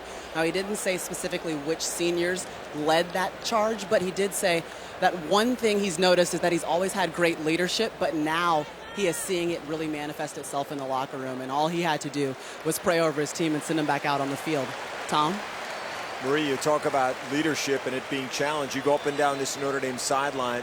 The senior leaders, like the graduate student, in fact, Mike McGlinchey, who is really one of the linchpins when it comes to the voices of this team, going up and down and challenging his fellow players to show some fight and show some mettle, really echoing what Brian Kelly told us on the way into the locker room. Kirk, you like to say you find out a lot about a team's character when things get this dire and this difficult. Who continues to fight? We're going to see this get measured here in the second half. Yep, Tom, we always look for that in these type of games. You're exactly right. Love to hear the players talking about it from Notre Dame, not just the head coach. Leaders in both locker rooms delivering the appropriate message. The shot of McGlinchey there, face red, drenched with sweat. This Irish offensive line, filled with future NFL prospects, has had a tough night so far. This big Quentin Nelson, captain, guard, lines up next to McGlinchey. For the Canes from their 10. Rozier retreats to the end zone and fires into traffic. That was a dangerous throw, and the catch made for the loss of a yard by Homer. Really good job there by Notre Dame's defense, kind of feeling that out.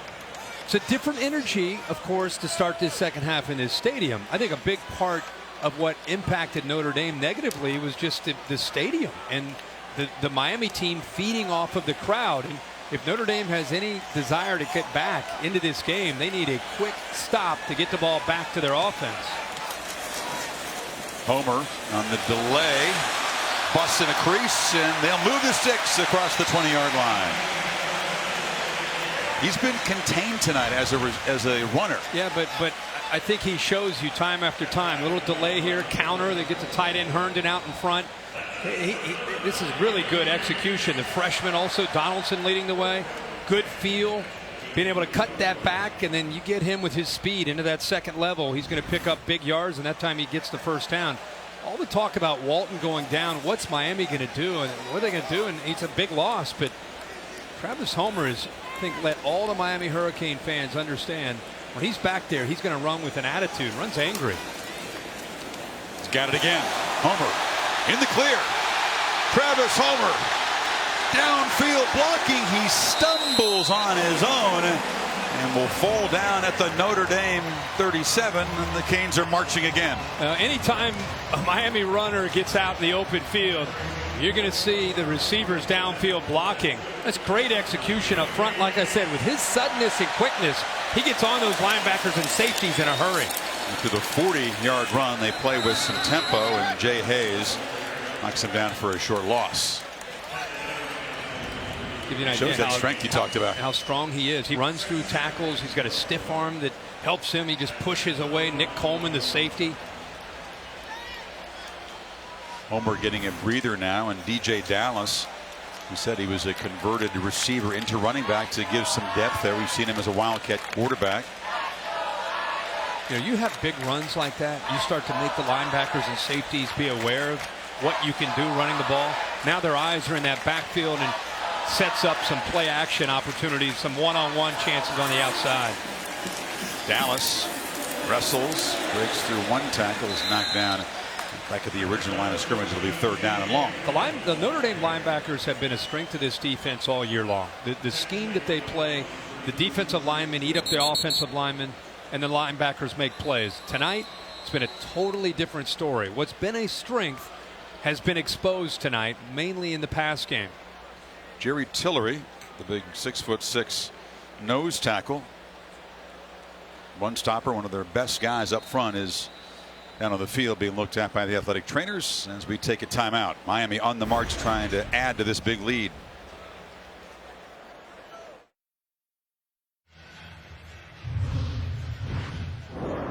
Welcome back to Dr. Pepper Championship Drive Game of the Week. Thank you, Larry. Canes have taken the second half kickoff and moved it 52 yards in 5 plays. Now they face a 3rd and 11 at the Notre Dame 37. Notre Dame's got to get pressure here from Hayes, Okwara, 2 of their better pass rushers off the edge. Rozier's not been sacked, Kirk, and rarely has he been hit or pressured. Softer coverage up top.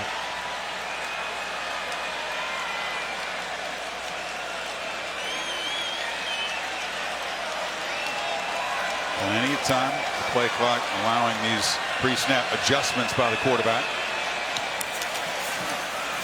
Fake it to Homer. Rozier is dragged down. Not fooled on the play was Dalen Hayes, and it's 4th down. The sophomore has tremendous speed. You mentioned he's got an ankle that's wrapped. He sustained a little bit of an injury to that left ankle in practice. He stayed home and showed that discipline. 6'3" and 260 pounds, plays with pretty good quickness. They're going to go for it. Yeah, quick snap there, and under pressure, Rozier lofts it downfield to Cager, who makes a catch inside the 10. A 4th down conversion as they beat the fine corner, Julian Love. And Rozier holds on to the ball to the very last second, and Cager is 6'5", and he goes up and over Love at 5'11". The great thing there by Rozier is he put it up high in the air for the tall receiver. And now Homer, as they get back in the red zone, they grabbed his face mask, but that'll move it half the distance. Like Jay Hayes grabbed the hold of the running back's mask there. Personal foul, face mask, defense, number 93.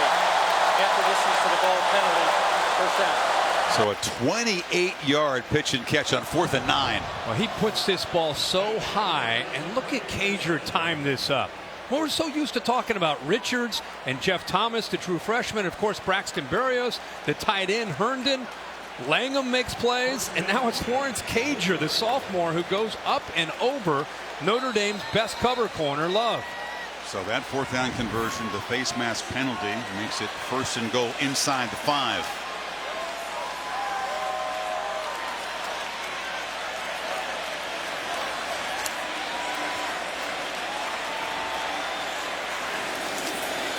Rozier hit as he throws. Ball comes out incomplete. Drew Tranquil pressured him, and it was ruled that his arm was coming forward. First time they've really affected the quarterback in that way tonight. Now they brought pressure. Tranquil up at the top. Nobody picks him up. It's something that Notre Dame does. And when you get you into that red zone, they're going to dial up pressure.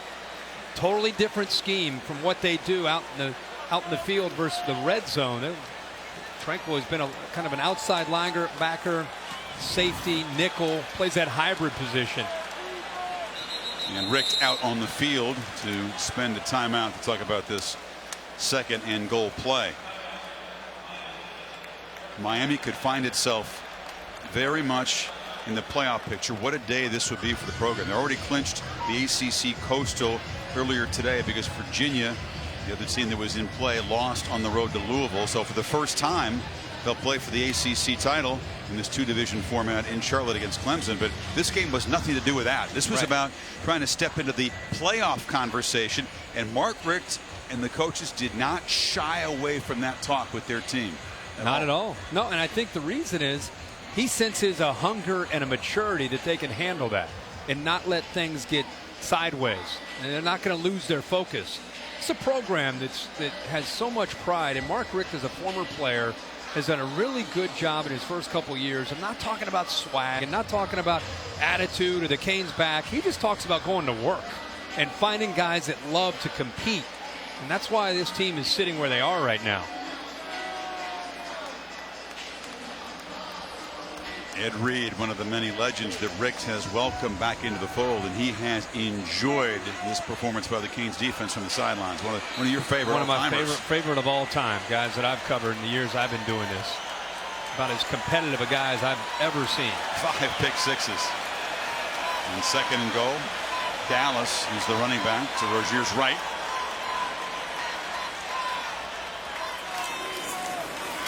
He's got it. Trying to get the edge. Cuts back, dives for the pylon, touchdown!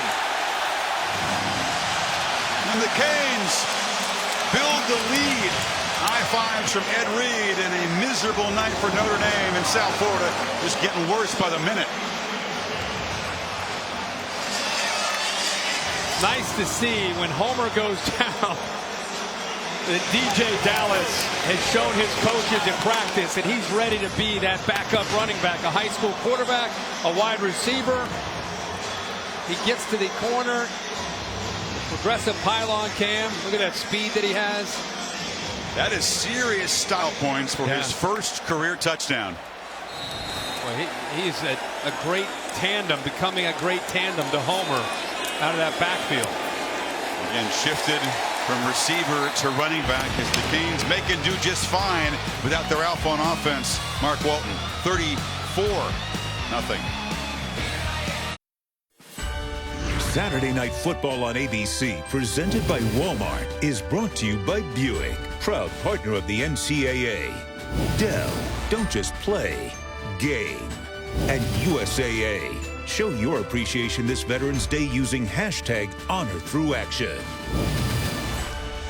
Notre Dame faithful well represented in our armed forces here and abroad. Our coverage of Veterans Week on ABC and ESPN brought to you by USAA. Some long faces. Notre Dame has plenty of fans in this area. They always travel well, enticed by the warm climate here in November. But it has been anything but memorable in a positive way for the Notre Dame fans tonight. 34-0 as the Canes move it 86 yards in 9 plays, 4.5 minutes to stretch the lead.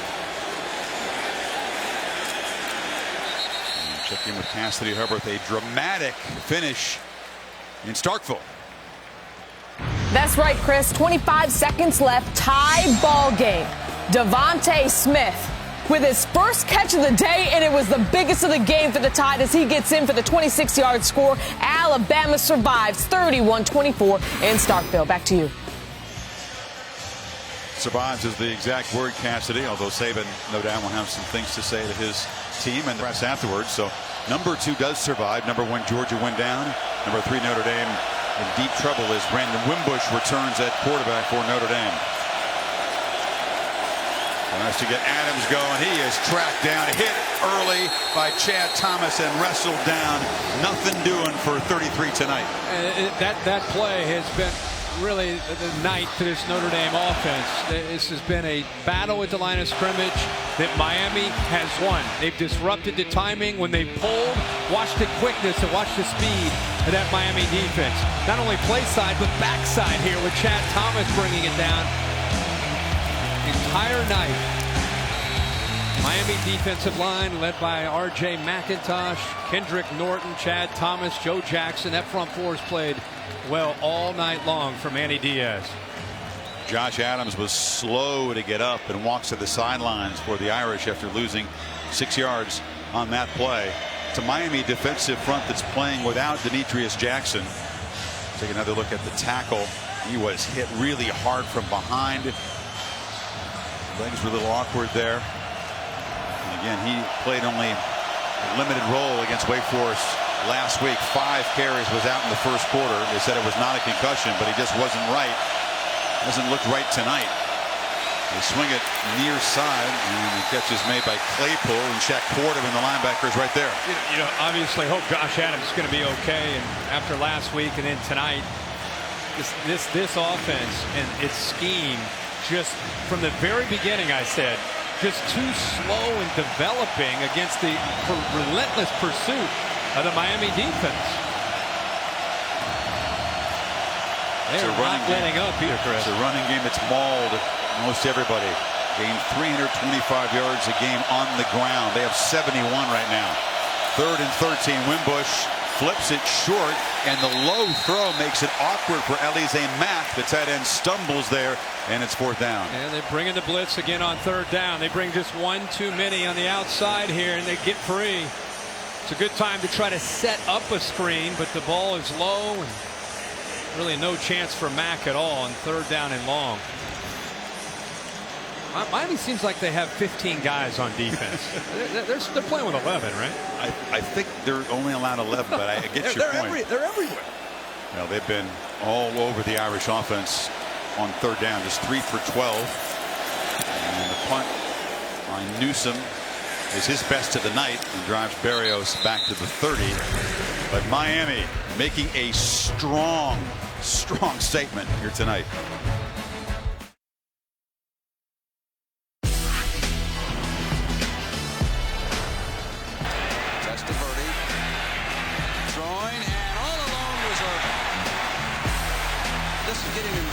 For Notre Dame. That might have been an understatement. 58-7. That's what ignited that 4-year run. The Catholics versus convicts, the venom, the vitriol that Irish fans had for Miami, and that 58-7 beatdown. We're not there yet. It is 34-0, and the Canes trying to add to it.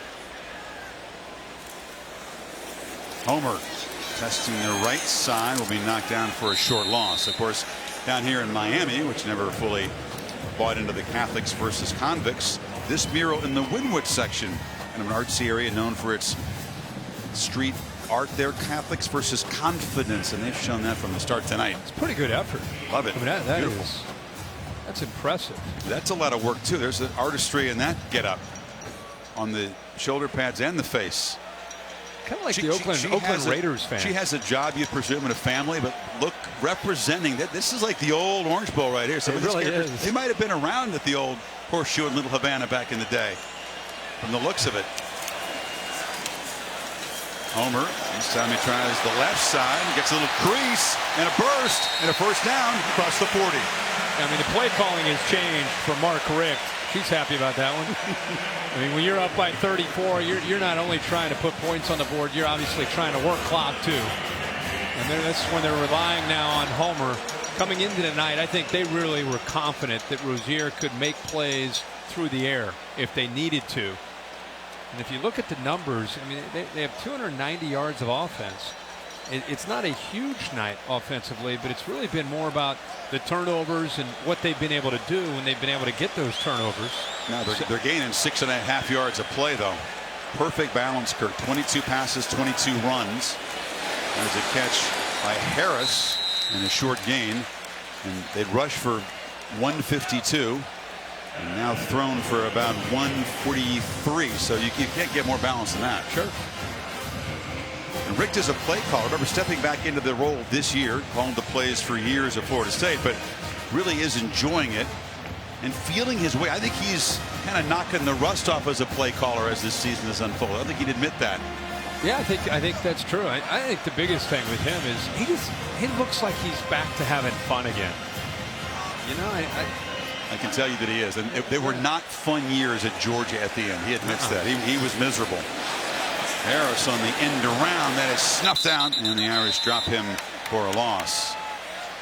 I mean, he's even shown some dance moves after a victory.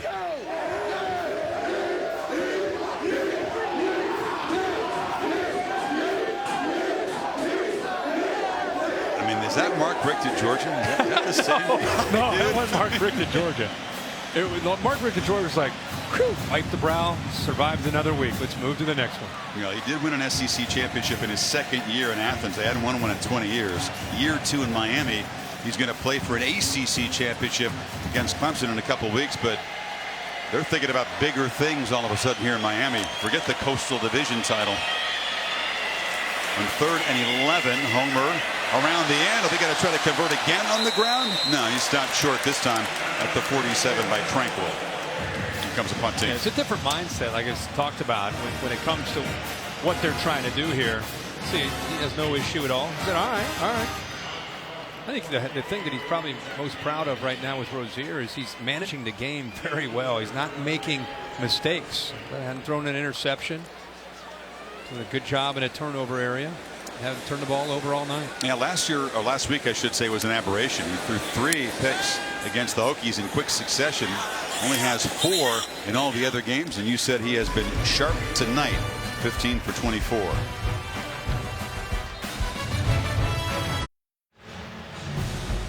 College Football Playoff National Championship Trophy presented by Dr. Pepper. Monday, January 8th, Mercedes-Benz Stadium in Atlanta, the scene of the championship game. Semifinals on New Year's Day, the Rose Bowl, and in the Superdome. Notre Dame is 3 victories away from being right there among the last 4 teams standing, ranked number 3 coming in. But these rankings will change big time after today's games.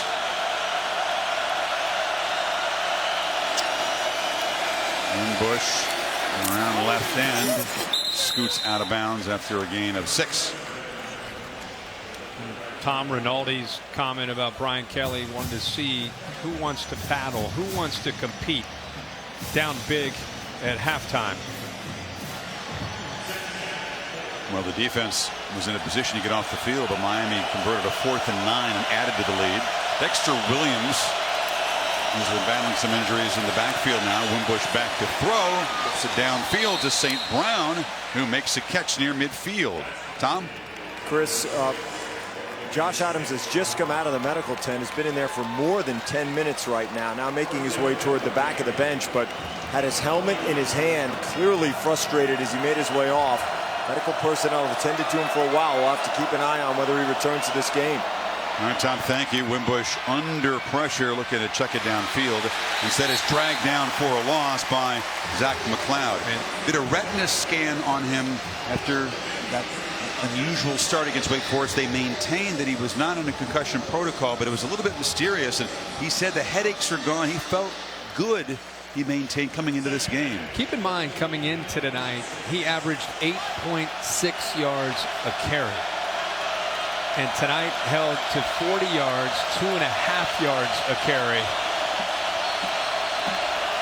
Hasn't really had any room to run. Nowhere to go. Offensive line has been swarmed by the much quicker Canes front.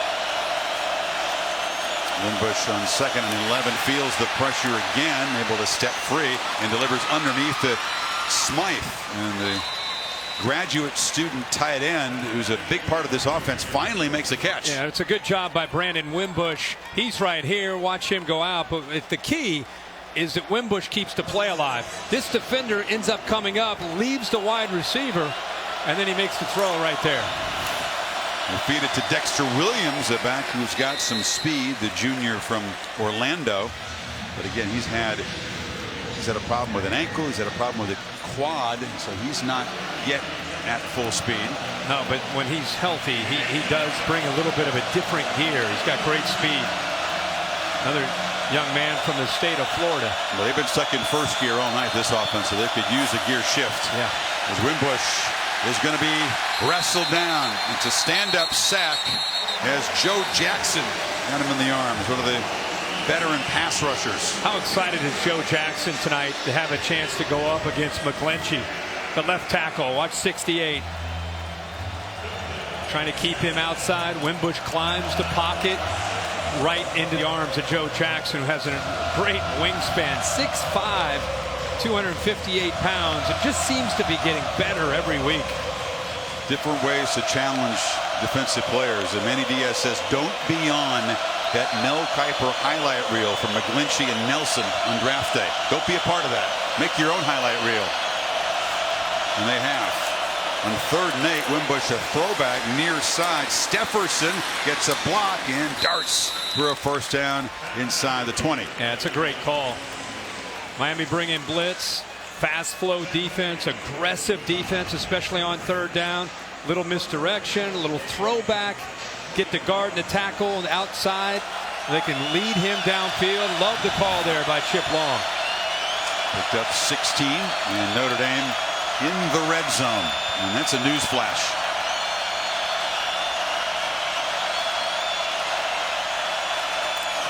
Wimbush again harassed and sacked. That was Trent Harris showing some speed off the edge.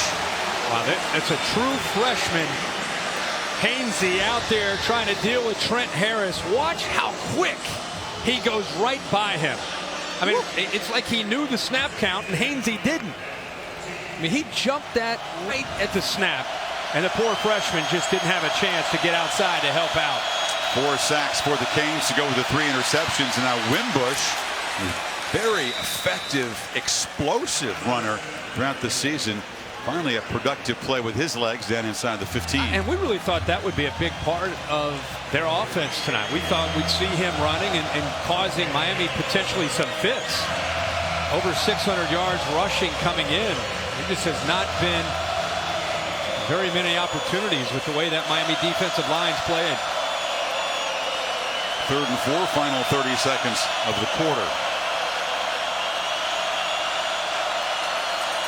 Blitz again. Wimbush lobs it for the end zone. Jump ball, touchdown.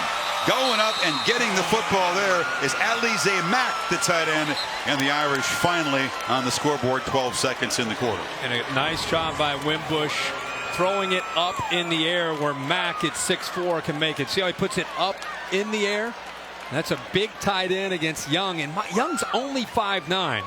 When you put the ball up high where your tight end has a chance, and he's a tremendous athlete as a tight end, or really has wide receiver skills as a tight end, goes up and high points that ball and takes it away from Malik Young. First touchdown reception this season for the junior, and now the Notre Dame offense going to attempt a 2-point conversion here, trying to chip away at the lead.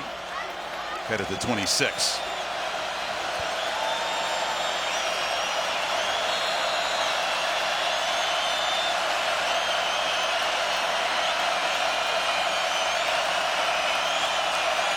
Dexter Williams is the back. Wimbush on the run, cuts it back and scores. And starts jawing to the Canes defenders. Down 26. That's just a competitive spirit there. Chris, it's the first time maybe all night the offensive line had a good drive. It's a pretty good move there in the open field against Darian Owens. Just puts his foot in the ground. Kind of has that option to throw or run and makes a man miss and gets into the end zone, and then has a few words from Malik Young. But remember, he was benched earlier in this game for Ian Book and has been brought back in the second half to try to make something happen. But just don't want to get away. We talked a lot about the offensive line struggling against the speed and the pursuit of Miami most of this game. Give them an assist there and helping Brandon Wimbush and his offense drive the ball down the field there. 10 plays, 80 yards, and they finally get into the end zone. It will not do much to ease the disappointment of guys like McGlinchey, who grew up a Notre Dame fan, and he knows the stories of this rivalry. He's heard all the tales of the past meetings against Miami, and his relatives, he told me, said, listen, as a Notre Dame player, as a leader, you don't lose to Miami. Not what he and the Irish expected, to say the least. High kickoff, and Thomas from the 3. He's going to be knocked down across the 20-yard line with 6 seconds to play in the third quarter. Kickoff your NFL Sunday tomorrow morning, 10 o'clock Eastern over on ESPN. Sunday NFL Countdown. Randy Moss will rank the best catches from this week's college games. You got Mossed, and then the Dolphins on the road against the Panthers. Monday, 8:15 Eastern time. You know, this is a pro sports town. The Dolphins, great history here. This is their home. And I'll tell you what, there is nothing like the buzz of these last 2 Hurricanes games, the Dolphins games can approach this season. I promise you, as someone that lives down here, I hope it extends beyond just a couple big games of the year. Canes fans realize how much fun this is and how much impact they can make if they show up regularly. Look out. Busted in the clear. Homer out across midfield and finally dragged down near the Notre Dame 40. A punctuation to a third quarter as Miami head to the fourth, up 34-8. Back after this message and a word from your local ABC station.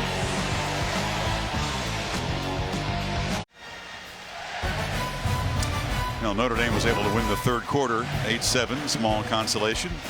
34-8 beginning the final quarter. Our Dr. Pepper Championship Drive game of the week. Notre Dame with the football, or I should say Miami with the football at the Notre Dame 40-yard line. After Travis Homer's run, he's had 108 yards in the third quarter, Kirk, on 7 carries after a very quiet first half. Now they spell him with DJ Dallas. And I really like how he finished this last carry. We went to a break there in the quarter, but he delivers a blow to Nick Coleman. Boom. Instead of running out of bounds, goes right through Nick Coleman, and it kind of symbolic of tonight. Miami's been being aggressive and kind of in the attack mode all night, and I think the way Homer, who I said earlier, runs angry, showed you exactly that right there. Very quiet guy with the media. He's not at all comfortable with the attention, but they promised me among his teammates, he's a talker. He's a vocal guy, and he's speaking loudly with the pads tonight. 10 yards a carry, I'll do that. 2nd and 10. Again, a handoff to Dallas, who picks his way for a short gain. The equation suddenly changing. Miami, from a team that was just scraping by, not really impressing a lot of people, beat Virginia Tech by 18 points here a week ago, and now leading Notre Dame by 26. A team that was a favorite coming in here ranked number 3. And all of a sudden, Mark Richt's team will be seen as a championship contender. They'll be in playoff position, you have to believe, when the new rankings come out. They could not have picked a better weekend to have this kind of performance on this kind of stage. The narrative is definitely changing for the Miami Hurricanes. Great point. Dallas cut down about 2 yards short of the marker by Devin Studstill, a backup safety. It'll be 4th down. The challenge now is the Canes, after they finish this one off, is now they're going to get a lot of pats on the back. They've been able to feed off of the question. Is Miami really a great team? And they got excited against Virginia Tech, and of course excited this week. Now everyone's going to say, oh, you've already wrapped up the Coastal. Virginia, no problem. Pitt, no problem. Can't wait for that Clemson game. They got to be careful of that. See some of the metrics that do go into the committee's decisions. You're right. They've been fueled by the doubters, the skeptics. Exactly. They've been driven to prove themselves. Now all of a sudden that will change quickly if they can finish off this performance. Richt spending a timeout to talk about the 4th and 2 play when you come back to Miami.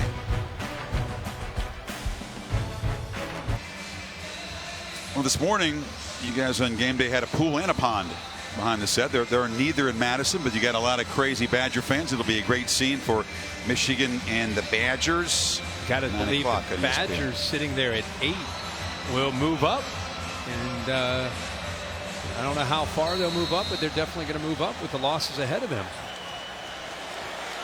You could have Pollock join the Polar Bear Club.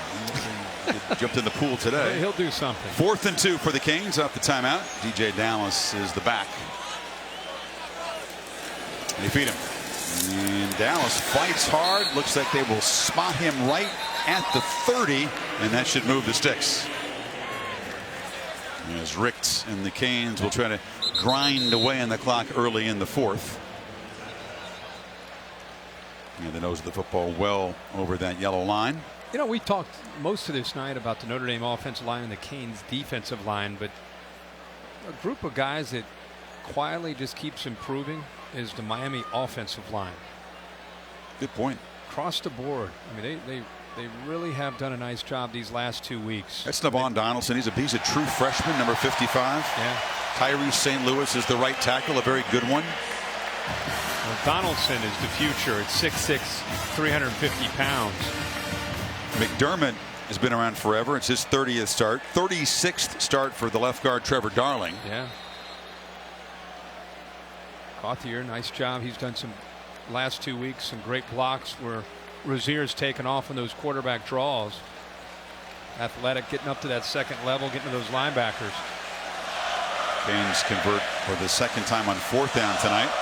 Is the overrated chant and serenades the Irish. Rozier on the keeper around the corner for 5 yards. There is little doubting that number 3 was overrated based on what we've seen tonight. That's not even an editorial statement. That's just sort of a fact. Georgia, of course, the one team to beat them. You have to begin to recalibrate your thoughts about teams because Georgia was blown out at Auburn today, and sure were. It was Auburn is a high quality loss for Notre Dame. Auburn, even with the 2 losses after their impressive performance today. We've got Alabama in a couple weeks, and the way Bama looked today against Mississippi State. Think about what Auburn and Gus Malzahn, they're thinking about trying in the Iron Bowl, knock off Alabama and get a trip to the SEC championship, maybe a rematch with Georgia. The flip of the script, and as Dallas is slammed down hard after a short game, it'll be 3rd down. And we knew that the road to the championship game in the SEC would kind of run through the plains, and Georgia was humbled there after a quick start. Scored. Auburn really dominated after that. And Alabama in a terrific battle in Starkville. If you missed it earlier, had to battle from behind, scored a late touchdown, had to fend off a Hail Mary in the end zone to hold on by 7. Canes have struggled a bit on 3rd down. Still a problem area for the offense. Just 2 of 10 tonight. Homer's back in the game.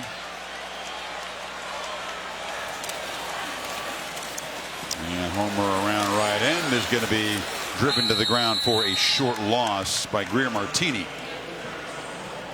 Again, Miami approaching play calling very, very differently with this big lead. And Notre Dame knows that. Greer Martini, who has good speed, was coming downhill in a hurry. Mark Richt just wants to continue to see that clock move. Michael Badgley's already broken the career record for field goals, surpassing Carlos Huerta. Has never missed in his career between 40 and 49. He'll be kicking on Sundays for a long time. It's from 42. And that is the announcer's jinx as he misses for the first time in his career between 40 and 49. As soon as I said it, I said, watch him. As soon as you said it, I was like, oh no, oh no. Saturday Night Football on ABC is presented by Walmart. Walmart, save money, live better. And in part by Pacific Life, experience the power of Pacific. Goodyear Blimp providing aerial coverage as it did this morning College Game Day south of here in Coral Gables. Goodyear watching over the hard work and determination of blimp-worthy athletes more than 60 years. Goodyear official sponsor of the college football playoff.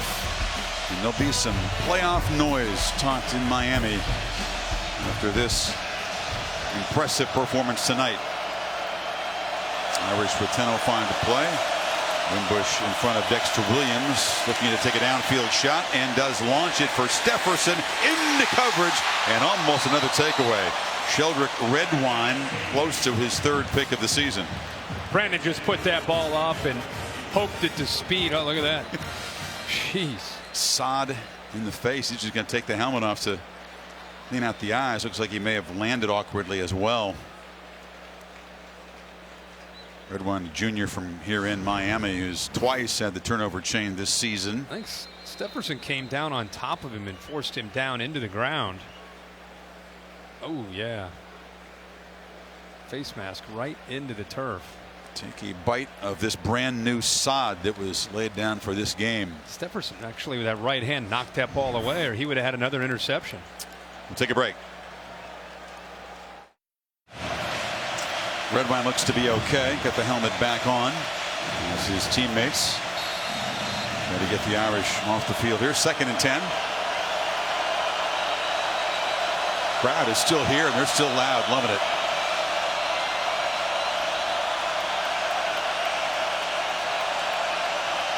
It's just like last week. This is a party that they have waited a long time to enjoy, and they want to stick around and savor it. Williams makes a cut. And nice run in traffic out near the 35. Very close to the marker. A good job up front that time. Notre Dame saying, okay, they're going to get upfield. Let's allow them to get upfield and then work around them. One of the inside, like Alex Bars that time was able to bring his man in, almost baited him, and it created a crease there in that defense. Very few creases tonight. No, man.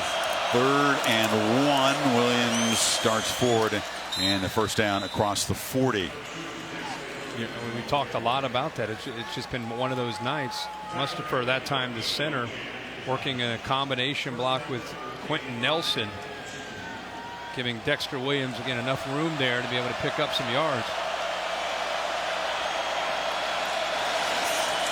Wimbush from the pocket has time, launches downfield, and laying out is Smythe. He was hit hard.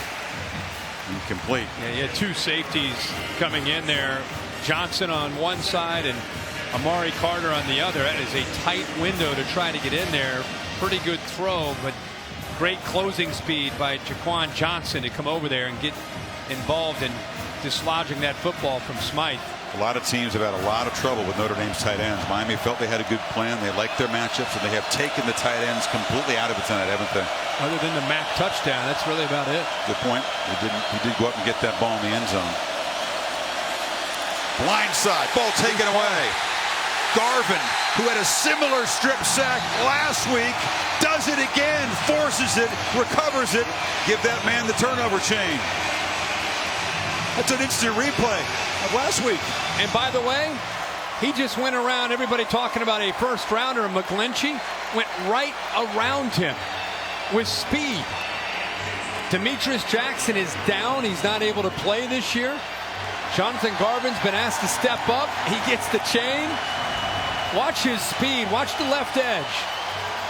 Watch how quick he gets around and uses his hands. McGlinchey not moving his feet, bats that ball down in the presence of mind to jump on top of it. I mean, you can't find 2 more identical plays. He did the same thing to Josh Jackson. That karate chop, knocked the ball loose, grabbed it himself, and you're right, that's a freshman against a senior. Who's projected to be a first-round pick. That's the 4th straight game that Miami has 4 turnovers. Chain getting a workout. Garvin, another young player, is making a big statement tonight. Remember, it's Bandy, the true freshman, who had the 66-yard pick six. Garvin, a young guy.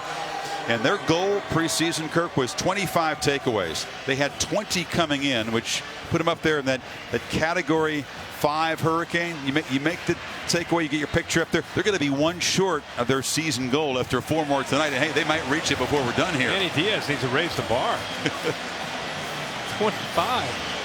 He's going to say, no, I was just kidding, guys. 35. I meant 35. We've still got 4 games to go. You know, I negotiated to bring that chain, put it around your neck last week here in the booth. I think you're the only outsider that's touched it. They thought if anybody outside the program touched it, it might jinx it. As Homer takes off. I think it's just the opposite. I think I accelerated. Hey, dude, you're bringing in a little magic here. I mean, come on. I'm just saying. I mean, Manny Diaz says, let's keep the mystique alive. I don't think he really knew of our plan, but hey, it doesn't matter. They're just wearing it out tonight. It's been busy. 10-karat gold and Cuban links has got all those it's become orange and green jewels on it. It's become a personality on this team. The chain has a life of its own. In the last 2 weeks, teams that hadn't turned it over all year, the Hokies and the Irish, falling prey again.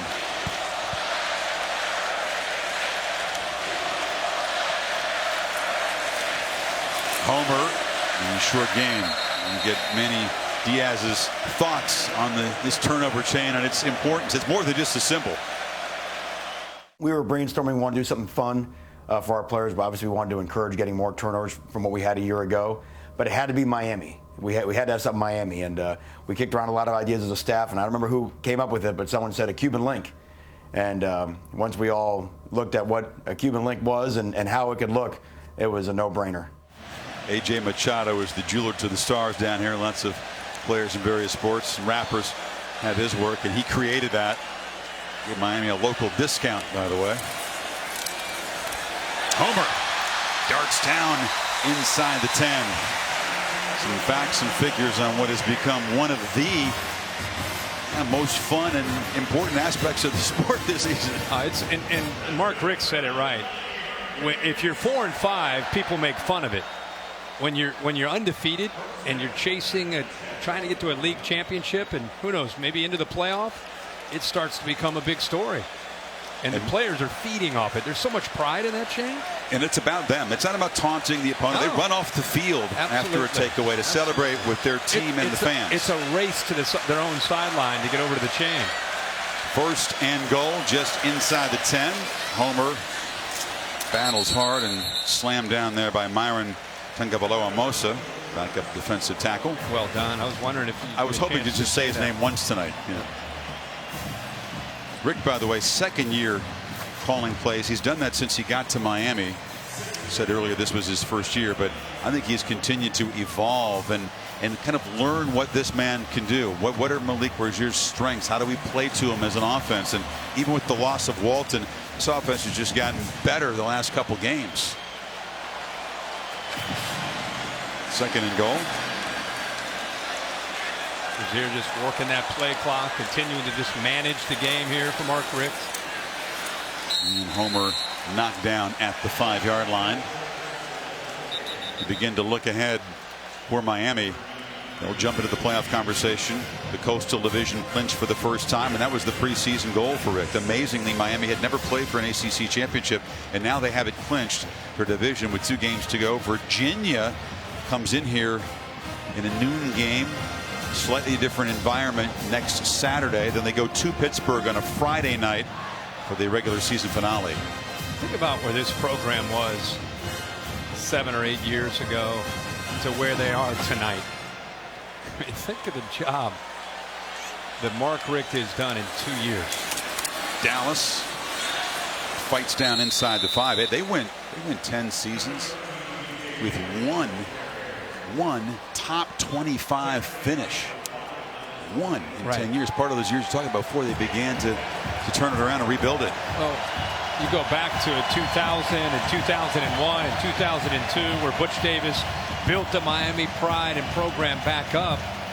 And 03 and 04 they were okay, but really since then they have been trying to get back to having a chance to have that pride back, and I think that's why this program is so hungry. No field goal attempt. Canes will go for it on 4th down from just inside the 5. And they just feed DJ Dallas, who lunges for another touchdown.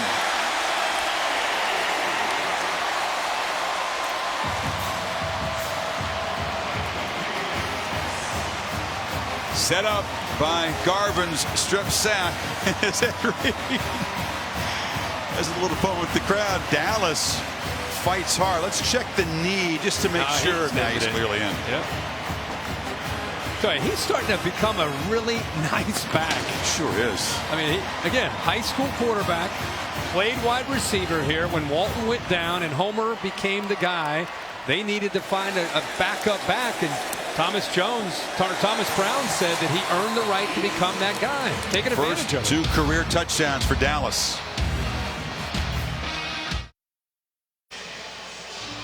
Curtis Wilson on the All-State bus just parked here all week, back-to-back weeks. The bus has been helping us find great teamwork and great work in the community all season long. Kirk, who's the All-State All-Hands-In Team of the Week. We do it every week. It is the Auburn Tigers, obviously knocking off #1, dominating fashion. Jared Stidham a solid day. Kerryon Johnson continues to balance that offense out. And Auburn all of a sudden sitting in a very, very good position with Alabama coming into town in a couple of weeks. If they win there, they head to the SEC championship game. C.J. Sanders from the 5. Auburn, somewhat a forgotten team. Everybody thought this was a conference dominated by Alabama and Georgia. All right, now time for your top 6.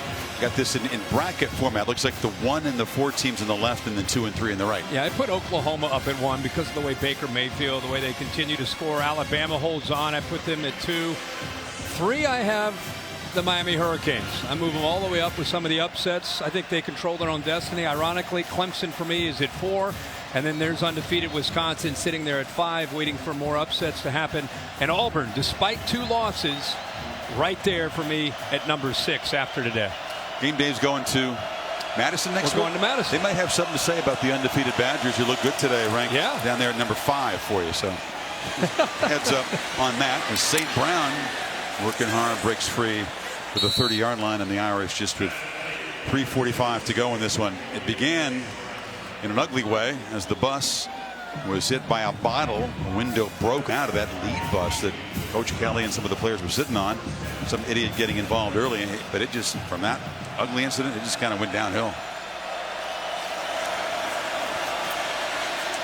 Wimbush, a frustrating night. At times this game looks too fast for him. A flag comes in as he makes a big run down into Miami territory.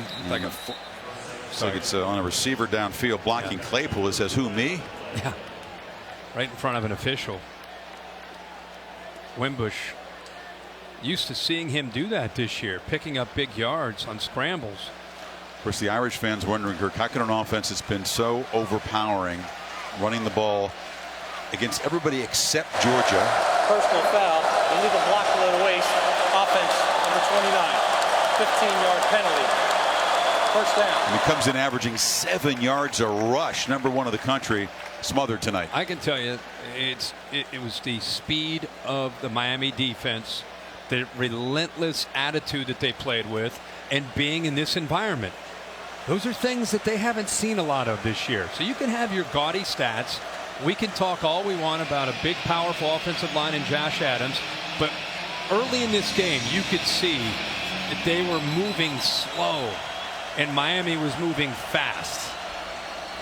And that speed, as Manny Diaz said, hey guys, you want to be able to continue to try to get back to having a Miami defense, this school known over the years for great defense. These are the kind of games that the great Miami defense build their legacy on. Undersized, fast defense against big, strong offenses back in the 80s and 90s like Nebraska or Michigan or whoever it might be, Oklahoma. And that's what they were able to do tonight. So Manny Diaz challenged them, and that defense took that challenge to heart. And he gave them a history lesson, reminding them about how their predecessors in Miami had done just that. After a 20-yard run and a 15-yard penalty, it's 1st and 5 now. And Wimbush flushed again, has some room, level with the line of scrimmage as he runs out after a 1-yard gain. Pacific Life game summary is the quarterback comparison and a clear edge to Malik Rozier tonight. It was efficient, 44 important rushing yards, including a touchdown. Yeah, what doesn't show up on the right there is just Rozier being in command again. We saw it last week, we saw it tonight. Managed the game very well, and Brandon Wimbush, you would have thought that at one point he'd be benched in this game for the backup Ian Book. There's a throw incomplete over the middle. The one thing they've done brilliantly besides run the ball is take care of the ball. But the 4 turnovers tonight converted into 24 Miami points. Winning the first defensive score of the year, which Mark Rick joking was long overdue. Kane's defense finally finding the end zone.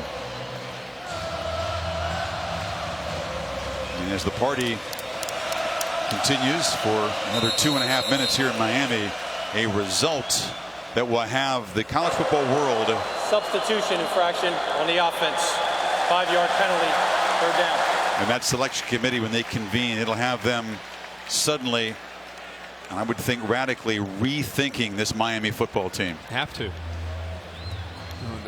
You talked earlier about the close hauls that they had against teams like Georgia Tech and Florida State, who aren't great teams. They had to pull it out. But you can't help. I just showed you mine. I had them in the top 4 after some of the upsets. You can't help but admire and respect what Miami's done in their 2 biggest games of the year, back-to-back, big stage, Virginia Tech and Notre Dame, dominating in both games. Wimbush over the middle, and the catch is made by Claypool, who's knocked down. We got Deion McIntosh, a backup tailback in the game for the Irish. His bigger brother RJ, one of the starting defensive tackles for Miami, number 80. So Both McIntosh brothers getting in there. The Ford wrap-up show with Cassidy Hubbard is coming up. They have highlights of that thriller, Alabama surviving in Starkville, in case you missed that earlier. 4th down and 2 in the final 2 minutes.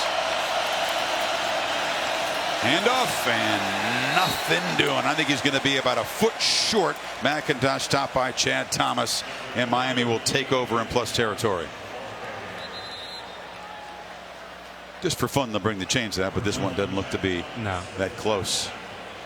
I agree it's a combination of upsets above them, but the strength of statement here by Miami. If you rank Notre Dame 3rd, and you did that with conviction, they come in here, they were no match for Miami. And the Canes will take over on downs and just be able to grind out the final 49. 149, excuse me. Mark Richt and Manny Diaz, they may want to give a game ball to the defense the way they played today, but especially the defensive line. They were challenged all week with this Notre Dame offensive line, and R.J. McIntosh, Kendrick Norton on the inside played great, getting off of blocks. Chad Thomas, Trent Harris, Joe Jackson. We saw Jonathan Garvin rotate a lot of bodies, and all of them had a big impact on this game. There's RJ. By the way, the McIntosh brothers in this game have a younger brother, Kenny, who's a highly touted running back recruit in the class of 19. So each brother's trying to recruit the younger brother to their school. Evan Sheriffs comes in, the backup to take a knee. And this crowd on its feet, roaring as it has been from well before kickoff, to show its appreciation for this Miami team. And they're all coming back next week for the noon game against Virginia with the Coastal already clinched, right? Don't taunt these. No, I'm just saying. I'm not taunting. I'm saying let's keep this party going. It's been 2 great weeks. Early kick next week. Got to show up and support your team. It's serious business. It is the home finale. It's senior day. Well, not only that, you're in rarefied air now. I mean, it's indeed not only clinched to Coastal. You're thinking about continuing to win, stay in that race for the playoff, have a shot to be undefeated, and play Clemson in the ACC championship. Can't let up now. What a clean performance. Miami, no turnovers. 1 penalty was a delay of game. Catholics versus convicts. No. Conviction. Conviction from start to finish. Convincing dominance from the orange and green. Diaz's defense was brilliant. The chain brought out 4 more times. Rozier in the offense. Efficient. Balanced. And Miami announcing itself as not just ACC Coastal Division champions, but very strong playoff contenders. National title contenders in year 2 for Mark Richt. As Kelly and the Irish are sent home humbled. As the final seconds tick away, we'll get Mark Richt's reaction with Maria Taylor. It's a final officially. Thanks so much, Chris. Well, Coach, you dominated this game from start to finish. What impressed you most about your team's effort tonight? Well, I think it started up front on both sides of the ball. We know how big and powerful they are, but we were pretty decent as well. I thought both the offensive and defensive line took care of business. Before this game started, you knew that your team had clinched the Coastal for the first time ever. What does that mean for this program moving forward? Well, it's a big deal. It's a shame it was kind of anticlimactic. We didn't really want to talk about it. You know, we kind of were. Now you can. Little quiet, little daps here and there, but we just wanted to focus on this game. But an unbelievable job of winning the Coastal, first time in the history of the school as far as being able to represent in Charlotte, and we're looking forward to that. And your defense, we talked about them setting the tone, but how about both sides of the ball? I mean, offensively, 0 turnovers. What came from that side for you? Both sides of the ball did play very well, and specials as well. And I want to say, praise God. All right, Coach, thank you so much for your time. Tom, over to you.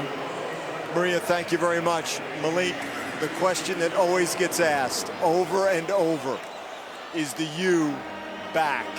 What was the answer tonight? I mean, yeah, anytime you put up 237 yards rushing on this defense, the line's doing a great job. The running backs are in their holes, so they made the job easier on me, just giving a handoff and just watching the guys run.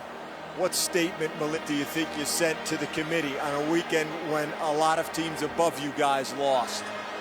I think we just shown that we could score. Our defense told me that if we put up 21, we're going to win. They held them to 8, and our defense is playing phenomenal. So, tremendous performance. Congratulations, Willie. Thank you so much. Chris. Well, Tom, around here, the standard for being, quote, back is pretty high with those 5 national championships, but it's a big deal. And Mark Richt, in his chilled out, laconic way, says we think we're pretty decent too. Man, they were pretty decent tonight. Little thing there, but I love what Malik Rozier said about, hey, I love how the offense and the defense are intertwined with his team. Second week in a row, he threw 3 picks last week, and the defense went out of their way to come down to him and talk to him and say, hey, man, it's good, keep battling, we got your back. That tells you a little bit more of what's going on here. That's not always normal on teams, and Miami has that right now. And you just heard him tell Tom that was in play again tonight. Defense say, if you score 21, we got this. The winning streak stretches to 14 games since that heartbreaking loss in South Bend a year ago. Coastal champions, playoff contenders. What a night in Miami. The rebirth of this rivalry in a big stakes game was a beatdown, 41-8 for the U.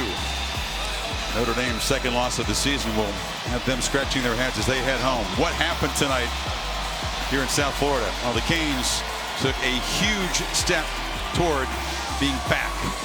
The Ford Wrap-Up Show is coming up next. This game directed by Derek Mobley, produced by Bill Bonnell. So long from Miami. Cassidy Hubbard now in the studio.